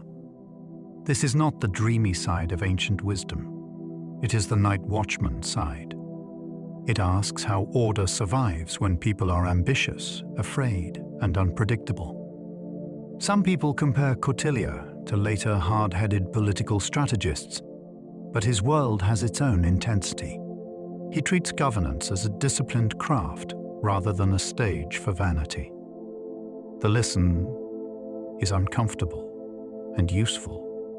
Good intentions do not replace competence. A kingdom built on wishful thinking can fall to someone who studied consequences more carefully. Sun Tzu taught victory through preparation before battle begins. Sun Tzu's genius lies in making conflict less about dramatic violence and more about perception, planning, timing, and deception. The best victory may happen before the clash because the conditions have already been shaped. Know the terrain. Understand the opponent. Protect morale. Hide intention. Move when advantage appears. This is why his teaching still travels far beyond warfare. Business leaders, athletes, negotiators, and ordinary people see that many struggles are decided before the obvious moment begins. Some people find an almost mystical quality in the text because it treats action as the final expression of unseen preparation. The visible event is only the surface. Beneath it lie information, patience, misdirection, and discipline. Sun Tzu does not glorify chaos. He wants conflict handled with such intelligence that waste is reduced. The deeper message is sharp. The unprepared person meets fate at the battlefield. The prepared person has already been shaping the battle for days. Thucydides exposed fear, honor, and interest behind political decisions. Thucydides looked at war without comforting illusions. He did not explain events only through noble speeches or official reasons. He saw fear, honor, and interest moving beneath public language. States claim justice, but they also fear weakness. Leaders speak of duty, but they also seek advantage. Crowds become reckless when pride is touched. This makes his history feel astonishingly modern. He shows politics as a theater where stated motives and real motives may not match.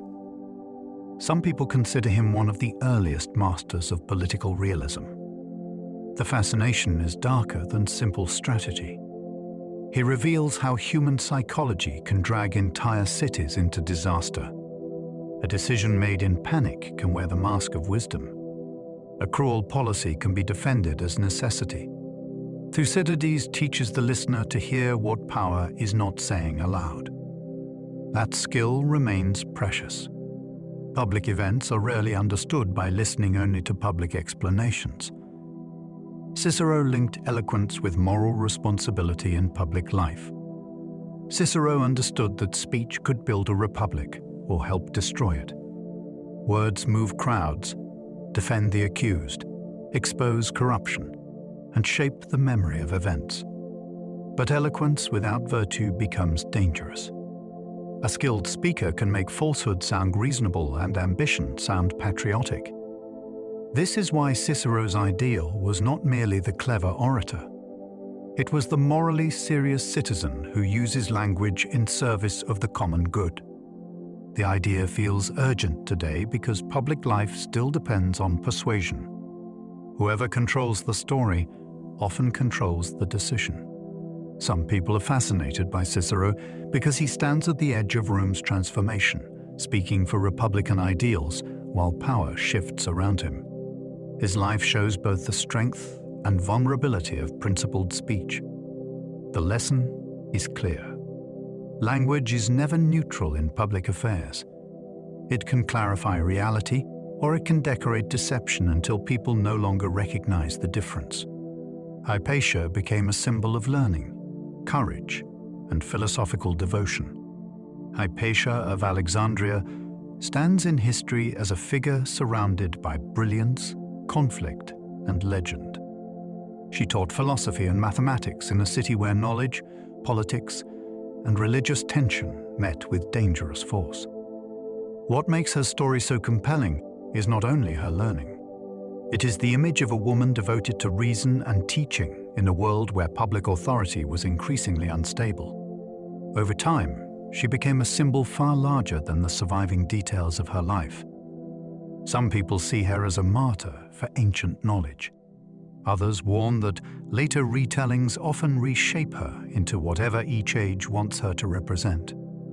That uncertainty makes the fascination stronger. She stands at a crossroads between the classical world and a changing future. Her story asks what happens when learning becomes entangled with power. A teacher can become dangerous, not because she carries weapons, but because she carries influence. Hatshepsut proved ancient leadership could be strategic, stable, and visionary. Hatshepsut's reign is one of the most remarkable political stories of ancient Egypt. She ruled as pharaoh in a world where kingship was usually framed as male, and she did so with impressive skill. Her power did not depend only on force. It depended on image, ritual legitimacy, building projects, trade, and careful presentation. She understood that authority must be seen as well as exercised. Her monuments communicated stability. Her expedition to Punt advertised prosperity and divine favor. Her public identity blended tradition with innovation. Some people are fascinated by the possibility that her later erasure from certain records reveals how threatening successful female rule could become to dynastic memory. Whatever the motives, the achievement remains. She did not merely occupy a throne. She shaped a reign that projected confidence and order. Her story reminds us that ancient wisdom also lived in political performance. Leadership was a craft of symbols, timing, and results. Akhenaten's religious experiment showed how dangerous radical reform can be. Akhenaten attempted one of the most startling changes in Egyptian history. He elevated the Aten, disrupted established religious structures, moved the royal center, and reshaped artistic expression. To some, he appears as a visionary, ahead of his time. To others, he looks like a ruler whose religious intensity destabilized a complex civilization. That tension is what makes him so fascinating. Radical reform can feel pure when imagined in the mind, but society is made of institutions, loyalties, rituals, and livelihoods. Change too quickly, and the system may resist with enormous force. Some people have built wild theories around Akhenaten, from hidden monotheism to secret links with later traditions. The evidence remained debated, but the historical drama is enough. He tried to bend an ancient civilization toward a new sacred focus. After him, much was reversed. The lesson is powerful. A ruler may command a revolution, but memory may refuse to obey. Hammurabi displayed law publicly to make authority visible and memorable. Hammurabi's famous law code was not hidden in a palace archive for specialists alone. It was presented as a public monument, joined with royal authority and divine legitimacy. That matters because law is not only about rules. It is also about trust, fear, memory, and display. When people see law carved in stone, power gains a visible shape. The ruler appears as guardian of order rather than merely a person giving commands. Of course, the laws reflect hierarchy and values very different from modern ideals. But the deeper achievement remains striking. A society was trying to make justice predictable enough to be remembered beyond a single dispute. Some people see the monument as ancient political theatre, designed to impress subjects as much as instruct them. That may be true, and it makes it even more interesting. Law works partly because people believe it stands above the moment. Stone helped create that belief. Solon tried to rescue Athens by balancing wealth and justice. Solon entered Athenian memory as a lawgiver facing a society under severe strain. Debt, inequality, and factional conflict threatened to tear the city apart. His reforms did not satisfy everyone, which may be one sign that he was aiming for balance rather than victory for one side. He cancelled certain debts, altered political structures, and tried to prevent wealth from completely devouring civic life. This makes him fascinating because he understood a truth that still matters. A society can be endangered not only by poverty, but by the resentment and arrogance produced when economic life becomes too harsh. Some people see Solon as an early example of political healing through compromise. Others note that his reforms were only one stage in a much longer struggle. The lesson remains alive. Justice is not merely punishment after harm occurs. It is the difficult design of conditions where a community can keep breathing. Diogenes used shock to strip false importance from social life. Diogenes did not politely ask society to examine itself. He embarrassed it.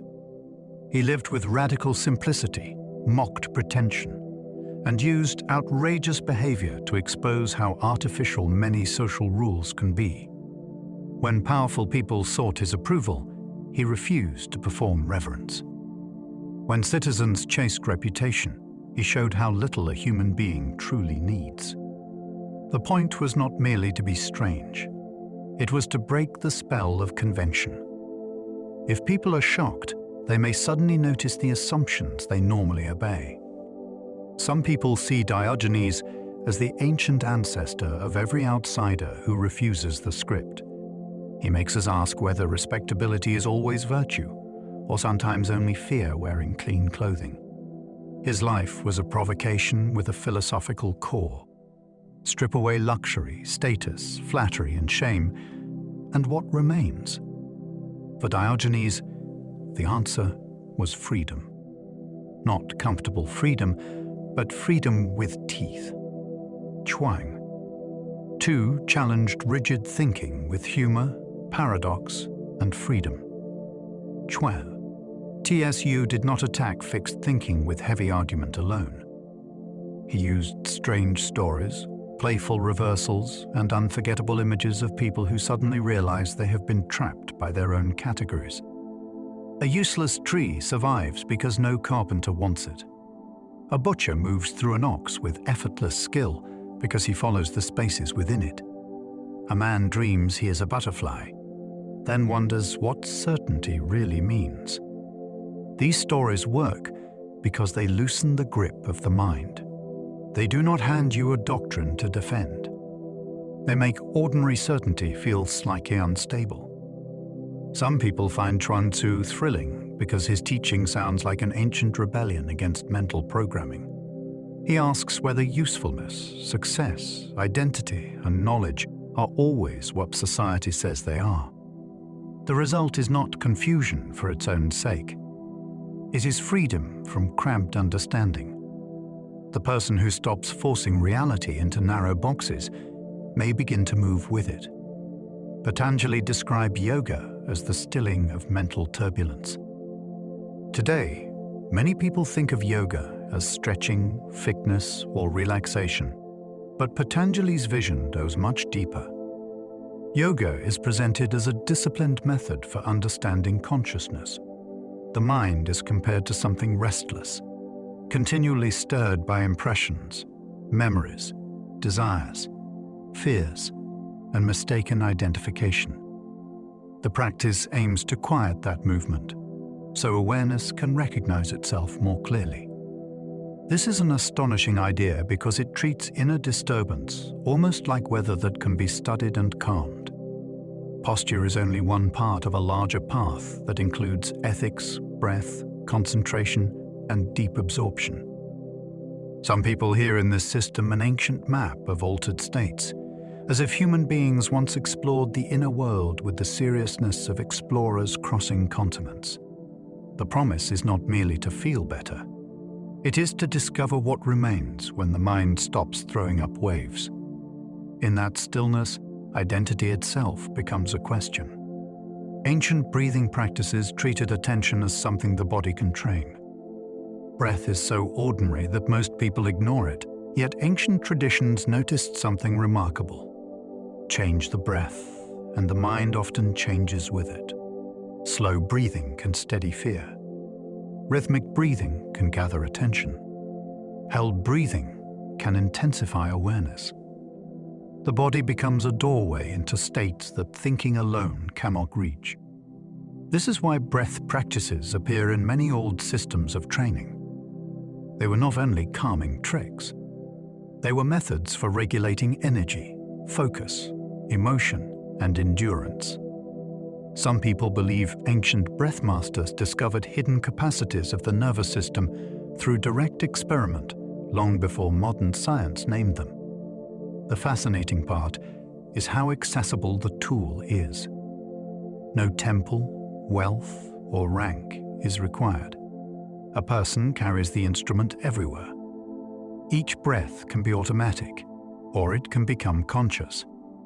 Once it becomes conscious, the boundary between body and mind begins to feel less solid than we assumed. Mantras showed that repeated sound can organize a wandering mind. A mantra may look simple from the outside. A word or phrase is repeated again and again, sometimes aloud and sometimes inwardly. Yet the effect can be surprisingly powerful. The restless mind normally leaps from concern to memory to fantasy without asking permission. Repetition gives it a track to follow. Sound becomes a steadying force. In some traditions, the exact vibration of the syllable was believed to matter, not only the meaning. That idea has fascinated people for centuries. Could sound shape attention in ways that ordinary speech cannot? Could repeated language reach parts of the mind that argument never touches? Even without making extreme claims, the practice is impressive. It uses one of humanity's oldest tools, the voice, to reshape inner experience. A mantra is not a lecture. It does not explain peace. It trains the mind to return, again and again, until return itself becomes familiar.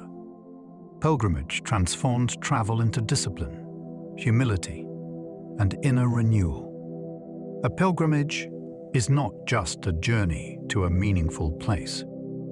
It is a journey that asks the traveler to become different along the way.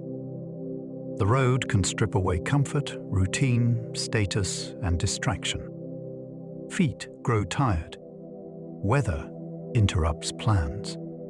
Strangers become helpers. The destination matters, but the transformation often begins before arrival. Ancient pilgrims understood that movement through the outer world can change the inner world. A sacred site becomes more powerful because the body has paid attention to reach it. Some people believe certain pilgrimage routes follow older energetic patterns in the land, connecting temples, mountains, rivers, and ancient paths in ways modern maps barely explain. Whether one accepts that or not, the human effect is clear. The traveler leaves ordinary life, enters uncertainty, and returns with a new story. Pilgrimage teaches that wisdom is not always found by staying still. Sometimes the soul learns because the body walks. Fasting taught ancient seekers that appetite is not always command. To fast is to discover how loudly the body can speak. Hunger rises, insists, complains, and tries to negotiate. Ancient seekers paid attention to this because appetite reveals the structure of attachment. A person they believe they are free until a simple craving tells them otherwise. Fasting was never only about food.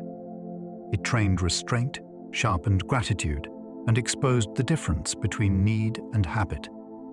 In many traditions, it also prepared the mind for prayer, vision, repentance, or initiation. Some people are fascinated by the idea that controlled deprivation can alter consciousness, making perception feel clearer or more charged. But the most practical lesson is already powerful. The body asks, and the person learns not to answer immediately. That pause is a form of strength. It does not reject the body. It teaches the self that every desire is not a ruler. When appetite is no longer absolute, choice becomes larger. Hospitality became sacred because strangers could test the heart. In ancient societies, receiving a stranger was often more than polite kindness. It could reveal whether a person truly understood duty, humility, and reverence. Travel was difficult, inns were rare, and a stranger at the door might be hungry, vulnerable, or carrying news from far away. Many traditions treated hospitality as sacred because the unknown guest could become a moral test.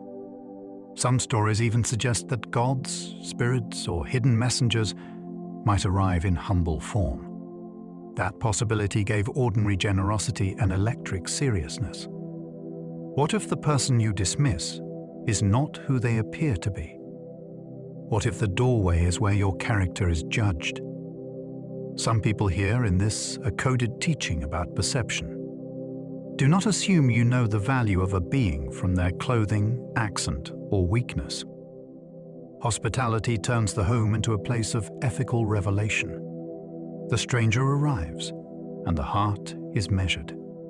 Ancestor reverence taught people to live inside a longer story. Modern people often imagine themselves as isolated individuals, but ancestor reverence places a person inside a chain of memory. The living are not alone. They inherit names, duties, sacrifices, wounds, blessings, and unfinished responsibilities. To honor ancestors is to recognize that life did not begin with one's own desires. It came through others. This can be deeply grounding. A person who remembers the dead may act with more care because their choices reflect on a wider lineage. Ancient cultures used offerings, names, household rites, and festivals to keep this relationship present. Some people believe ancestor practices also preserve a real connection between the living and the unseen. Others understand them as powerful psychology. Either way, the effect is significant. The self becomes less shallow when it belongs to time. An ancestor altar or spoken name can remind a person that they are not merely consuming a life. They are continuing one. Sacred calendars gave communities shared rhythms for memory and renewal. Ancient calendars did more than count days. They taught people when to remember, when to mourn, when to celebrate, when to prepare, and when to begin again. A community cannot live by appetite alone. It needs rhythm. Sacred time gave shape to collective attention. The year became meaningful because certain moments returned with obligation and expectation. This is fascinating because it shows how deeply time can be organized by culture. A festival does not only mark a date, it trains memory. A fast does not only interrupt eating, It reminds the body that life has seasons of restraint.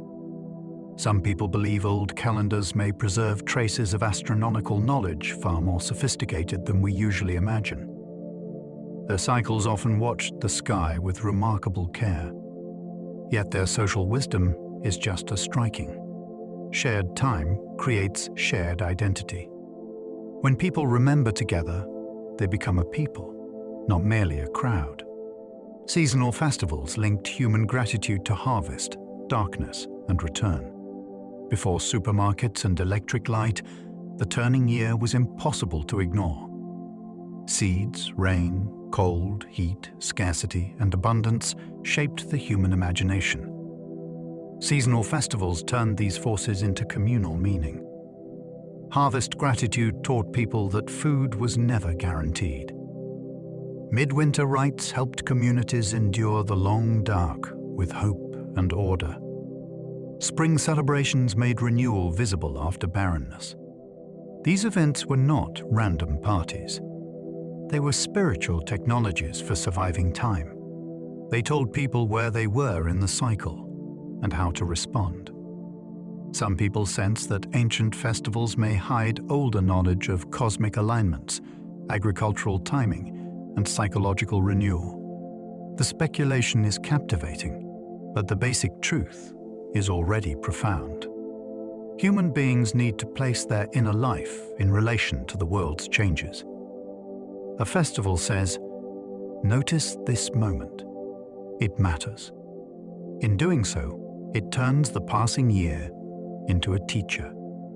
Temple architecture shaped the body before shaping the mind. A temple is never only a container for belief. It guides the person who enters.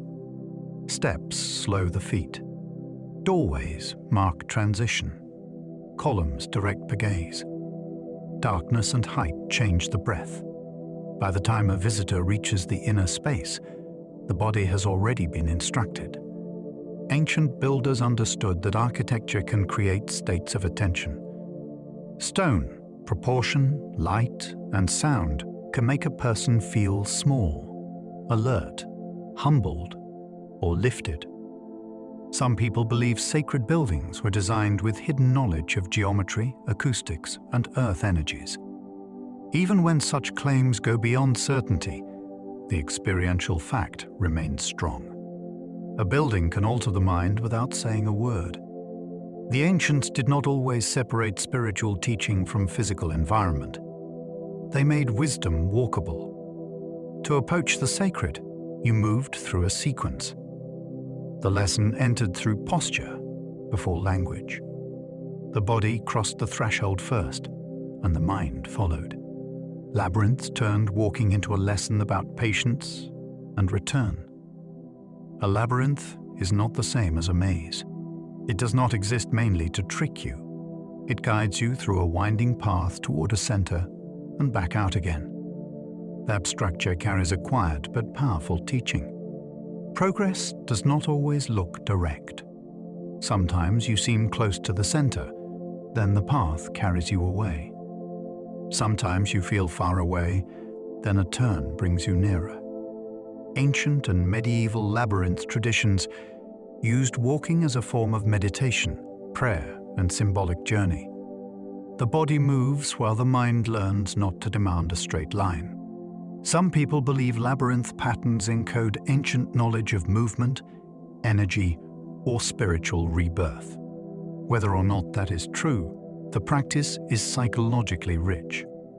The walker learns to continue without controlling the route. The path is already given, but it must still be walked. Return becomes part of arrival. Mandalas trained attention by joining beauty with impermanence. A mandala can look like art, but in many traditions, it is also a map of order, concentration, and transformation. The pattern draws the mind inward through symmetry, color, and careful placement. Every detail has a role. Nothing is casual. When monks create sand mandalas and later sweep them away, the teaching becomes unforgettable. Beauty is real, yet it does not stay. Effort is meaningful, even when the result is temporary. This is not a decoration lesson. It is training in how to love the world without clinging to it. Some people see mandalas as diagrams of hidden reality, with the center representing a sacred point beyond ordinary distraction. Others experience them as tools that organize the mind through visual precision. The fascination lies in the union of discipline and release. First, the hand makes order. Then the hand lets it go. The mandala teaches that impermanence does not make beauty worthless. Calligraphy made writing a spiritual practice of breath and control. In several ancient and classical traditions, writing beautifully was not simply a matter of communication. It was a discipline of the whole person. The hand had to steady. The breath had to settle. The mind had to attend to each stroke. A rushed spirit appeared in the line. A careless mind became visible on the page. This makes calligraphy fascinating because it turns writing into self-revelation. The mark does not only carry meaning, it exposes the condition of the person making it. In Chinese, Japanese, Islamic, and other calligraphic cultures, the page could become a meeting place between skill and devotion. Some people believe sacred letters or written forms hold power beyond ordinary language. Even without that claim, the practice is remarkable. It proves that attention can be trained through the smallest movement. A single stroke can ask for patience, discipline, humility, and presence. Writing becomes a way of refining the writer. Incense rituals taught that atmosphere can guide attention gently inward. Incense is easy to dismiss as fragrance, but ancient ritual used it with real intelligence. Scent reaches memory and emotion quickly. Smoke changes the feel of a room. A repeated aroma can tell the body that ordinary time has shifted into sacred time. This is why incense appears in temples, homes, funerary rites, healing ceremonies, and meditation spaces across many cultures. It works through the senses before it works through belief. The mind may still be restless, but the atmosphere begins to guide it. Some people believe particular resins and woods were chosen for hidden energetic properties, while others see a more practical wisdom at work. Both views point to the same insight.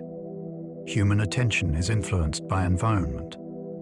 Ancient ritual did not rely on ideas alone. It shaped light, sound, movement, and scent, so the person could enter a different state.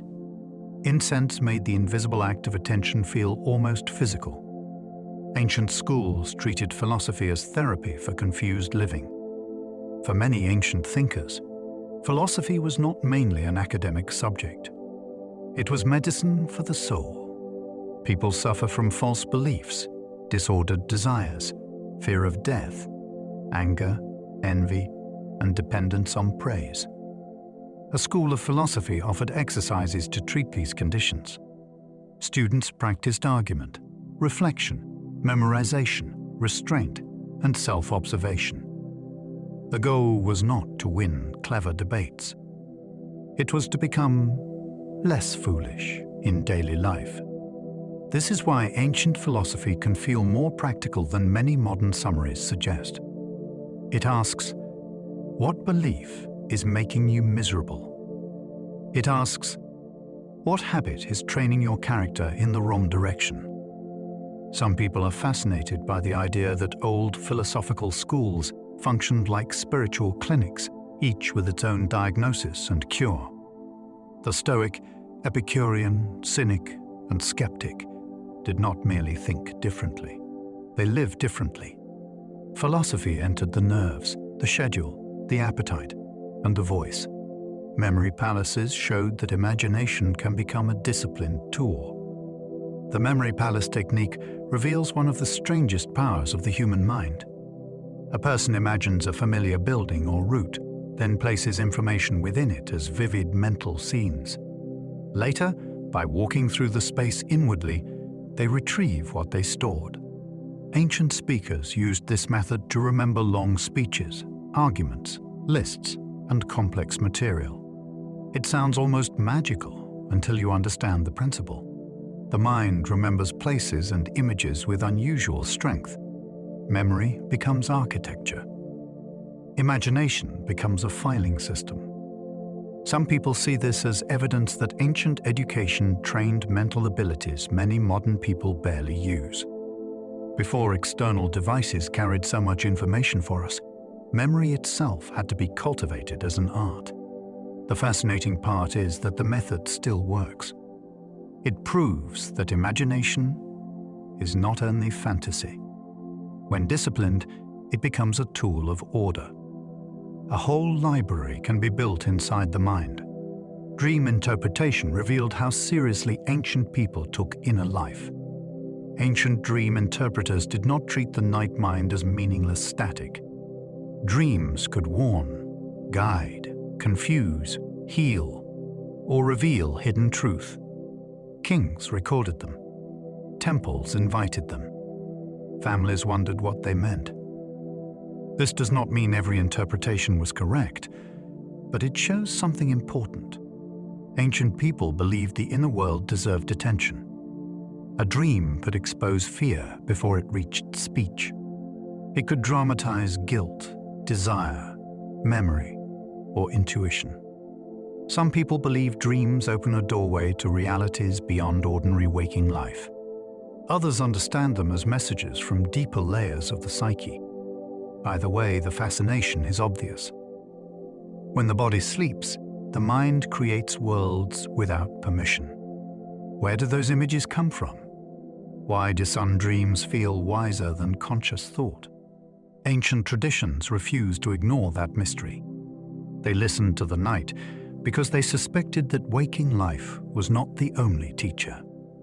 Astrology preserved the ancient desire to find meaning in cycles. Astrology began from a powerful human observation. The sky changes with pattern, and life on Earth unfolds through cycles.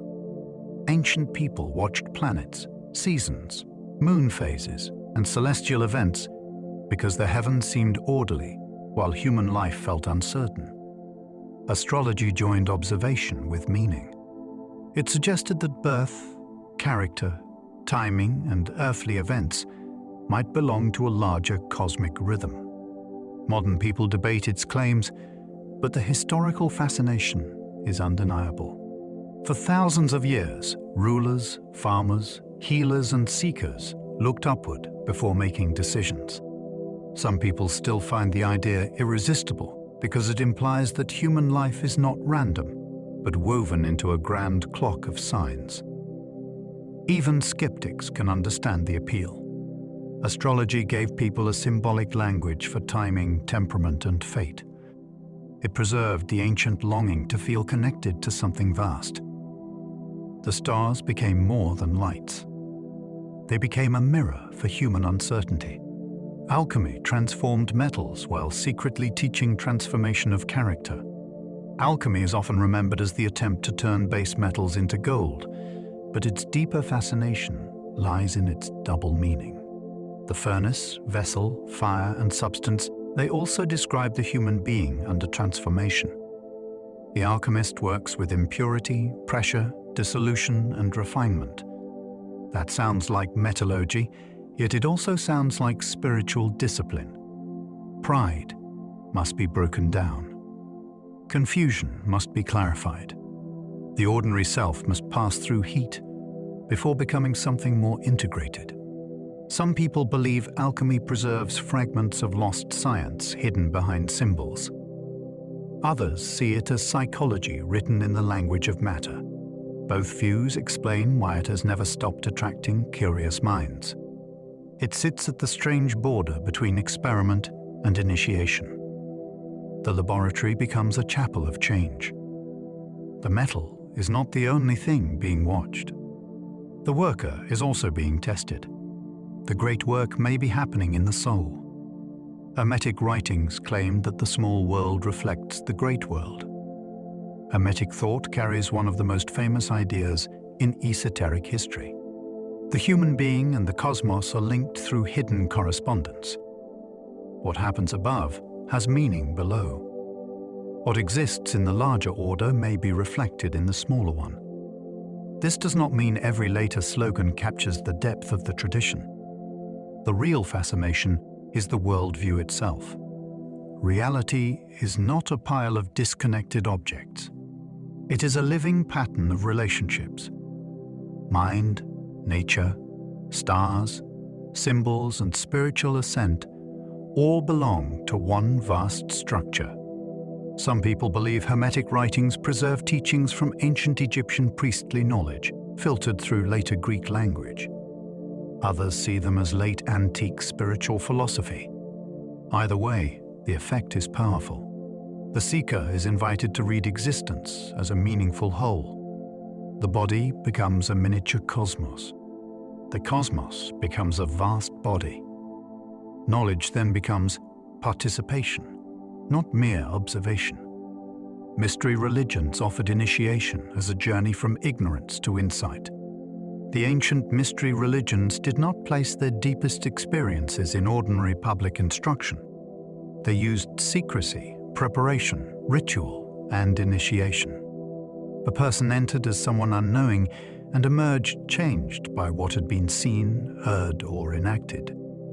This structure is fascinating because it treats knowledge as something that must be experienced in the right condition. Not every truth can simply be handed to an unprepared mind. The initiate had to cross a threshold. There may have been sacred objects, dramatic reenactments, symbolic death, purification, or teachings reserved for those who completed the process. Some people believe these rites preserved very old knowledge about consciousness, rebirth, and the hidden structure of reality. The details are often limited, which only deepens the intrigue. What matters is the pattern. Wisdom was staged as transformation. The person did not merely learn information. The person became someone who had passed through an ordeal of meaning. Eleusinian rites made grain, grief, and renewal spiritually unforgettable. The Eleusinian mysteries were among the most famous sacred rites of the ancient Greek world, and their secrecy still attracts intense curiosity. They were connected with Demeter, Persephone, loss, return, and the life hidden within grain. That combination is powerful because it joins agriculture with the deepest human fear. Seeds disappear into darkness before growth returns. A daughter descends and rises again. The field becomes a teaching about grief and renewal. Initiates were said to leave with a changed relationship to death, though the exact experience remains unknown. Some people have speculated about sacred drama, visionary substances, or carefully designed ritual psychology. The uncertainty keeps the rites mysterious, but their emotional logic is clear. They took the cycle of the crop and made it speak to the human soul. Food, mourning, and hope became one lesson. The earth itself seemed to say that disappearance is not always the end. Orphic teachings imagined the soul as older than one lifetime.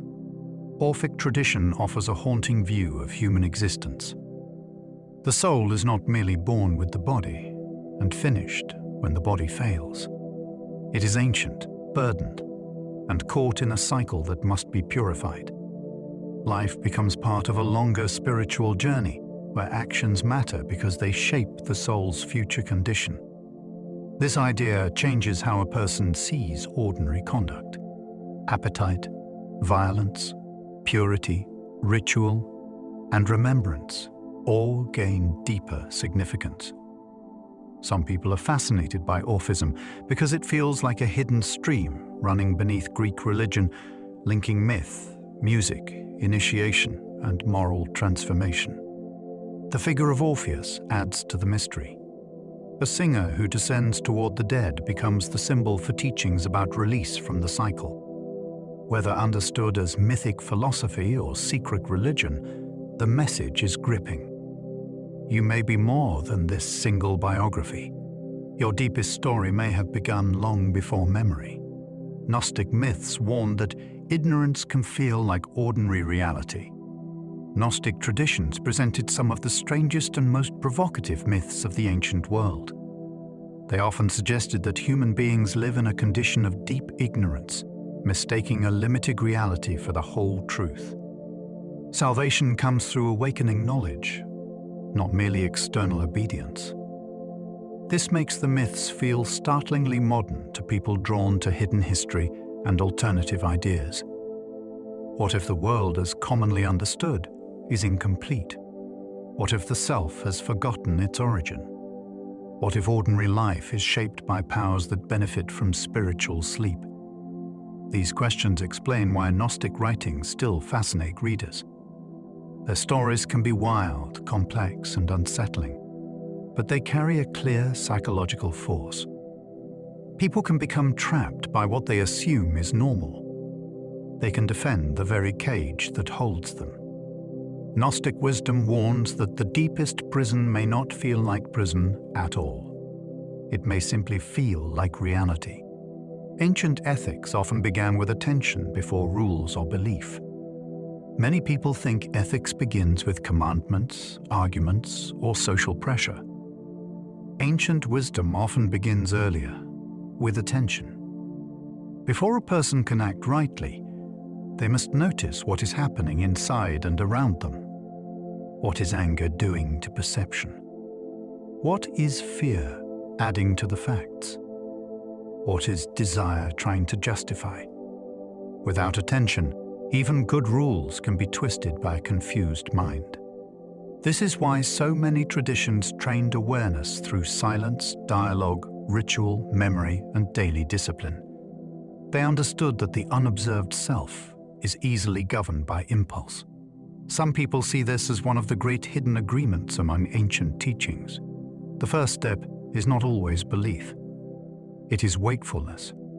A person who notices clearly has already interrupted the chain of automatic behavior. That pause may look small, but it can change a life. Ethics begins when consciousness arrives before the action is complete. Wisdom traditions agree that the untrained mind creates unnecessary suffering. Across cultures, one message keeps returning with surprising force. The mind can become its own troublemaker. It imagines insults, rehearses fear, clings to outcomes, exaggerates desire, and builds identity from passing moods. Life is difficult enough without this added confusion. Ancient teachers noticed that suffering often grows because thought is untrained. A painful event happens once, but memory can repeat it for years. A future danger has not arrived, yet imagination can make the body suffer now. A craving promises relief, then creates dependency. This insight appears in different languages and practices, but the pattern is unmistakable. Some people believe such agreement hints at a universal human discovery, reached independently by many civilizations through inner observation. The exciting part is practical. If the mind creates extra suffering, then training the mind can remove some of it. Not all pain disappears, but a portion of the burden may be optional. That realization is enormous. Old teachers understood that gratitude changes what the heart notices. Gratitude is often treated as a pleasant emotion, but ancient teachers saw it as a way of retraining perception. The ungrateful mind scans for absence. It notices what is missing, delayed, denied, or imperfect. Over time, that becomes a habit of seeing. Gratitude interrupts the habit by directing attention toward what has been received. Food, shelter, friendship, forgiveness, breath, sunlight, and another ordinary morning can suddenly become visible again. This is not denial of hardship. It is resistance against blindness. Some people are fascinated by how many traditions use daily thanks, blessings, offerings, or remembrance to keep the heart aligned. These practices may look small, but they alter the inner atmosphere of life. A person who regularly recognizes gifts becomes harder to poison with envy. The world does not necessarily change first. The seeing changes. then the same world begins to offer evidence that life was never only a list of problems. Their greatest lesson is that inner freedom can be practiced. The most encouraging message from the old teachers may be that freedom is not only a political condition or a lucky circumstance. It is also a capacity that can be strengthened. A person can practice pausing before anger. A person can practice needing less praise. A person can practice meeting discomfort without immediate collapse. These are not glamorous acts, but they are revolutionary at the level of the soul. Ancient wisdom refuses to leave human beings as helpless victims of impulse. It says, the inner life can be trained. Some people describe this as hidden knowledge because it gives power back to the individual in a world that profits from distraction. The practice is not always easy. It requires repetition, failure, honesty, and return. Yet every moment of discipline proves the possibility. The chain weakens when the mind sees it. Freedom begins as a small space between stimulus and response. With care, that space grows. Ancient wisdom endures because it teaches people how to become human. The final reason these teachings remain alive is not because the ancient world was perfect. It was not. It could be harsh, unequal, fearful, and mistaken. But within it, human beings asked questions that still reach us. How do we live with death? How do we govern desire? How do we build character? How do we treat strangers, power, suffering, memory, and mystery? Every generation inherits new tools, but not a new heart. That is why the old voices keep returning. They remind us that being human is not automatic. It is a craft. Some people search the ancient past for lost technologies, hidden civilizations, and forbidden knowledge. Those questions are exciting, and they keep curiosity alive. Yet the deepest treasure may be more direct. The ancients left practices for becoming steadier, wiser, braver, and less asleep. Their greatest secret is not buried under stone. It is waiting inside the way we choose to live. And so, we come to the end of this journey through ancient wisdom. Tonight, we have followed old teachings through temples, deserts, schools, roads, stories, and sacred rooms. We have seen philosophers question the soul in public squares. We have watched monks turn attention into practice. We have listened to elders carry memory through speech, song, and story. We have seen rulers, seekers, scribes, and wanderers all reach toward the same difficult question. How should a human being live? The ancients did not always agree. Some trusted discipline. Some trusted surrender. Some looked to the stars. Some looked into the mind. Some built wisdom into stone. Others carried it only in the breath. Yet beneath all these paths, one lesson kept returning. A life becomes clearer when it is examined with patience. Perhaps that is why these teachings still feel close to us. The world has changed its clothing, but the heart still knows fear, longing, pride, grief, gratitude, and hope. The old teachers speak across time because they understood the inner weather of being human. And now, there is nothing more to solve. Let the teachings rest where they are. Let the names and places soften into memory. Let the day loosen its hold. If you enjoyed this sleepy wisdom journey, you are warmly invited to like, subscribe, or leave a thought below. It helps others find their way here too. And if you happen to still be awake, another journey is waiting on the screen for you. But for now, allow your shoulders to drop. Let your breathing become slow and easy. Feel the weight of the body settling into the night. There is no need to follow every thought that passes. Let each one move on, like a footstep fading down an old road. The ancient voices have gone quiet now. The room is still. The mind can rest. Sleep well, and good night.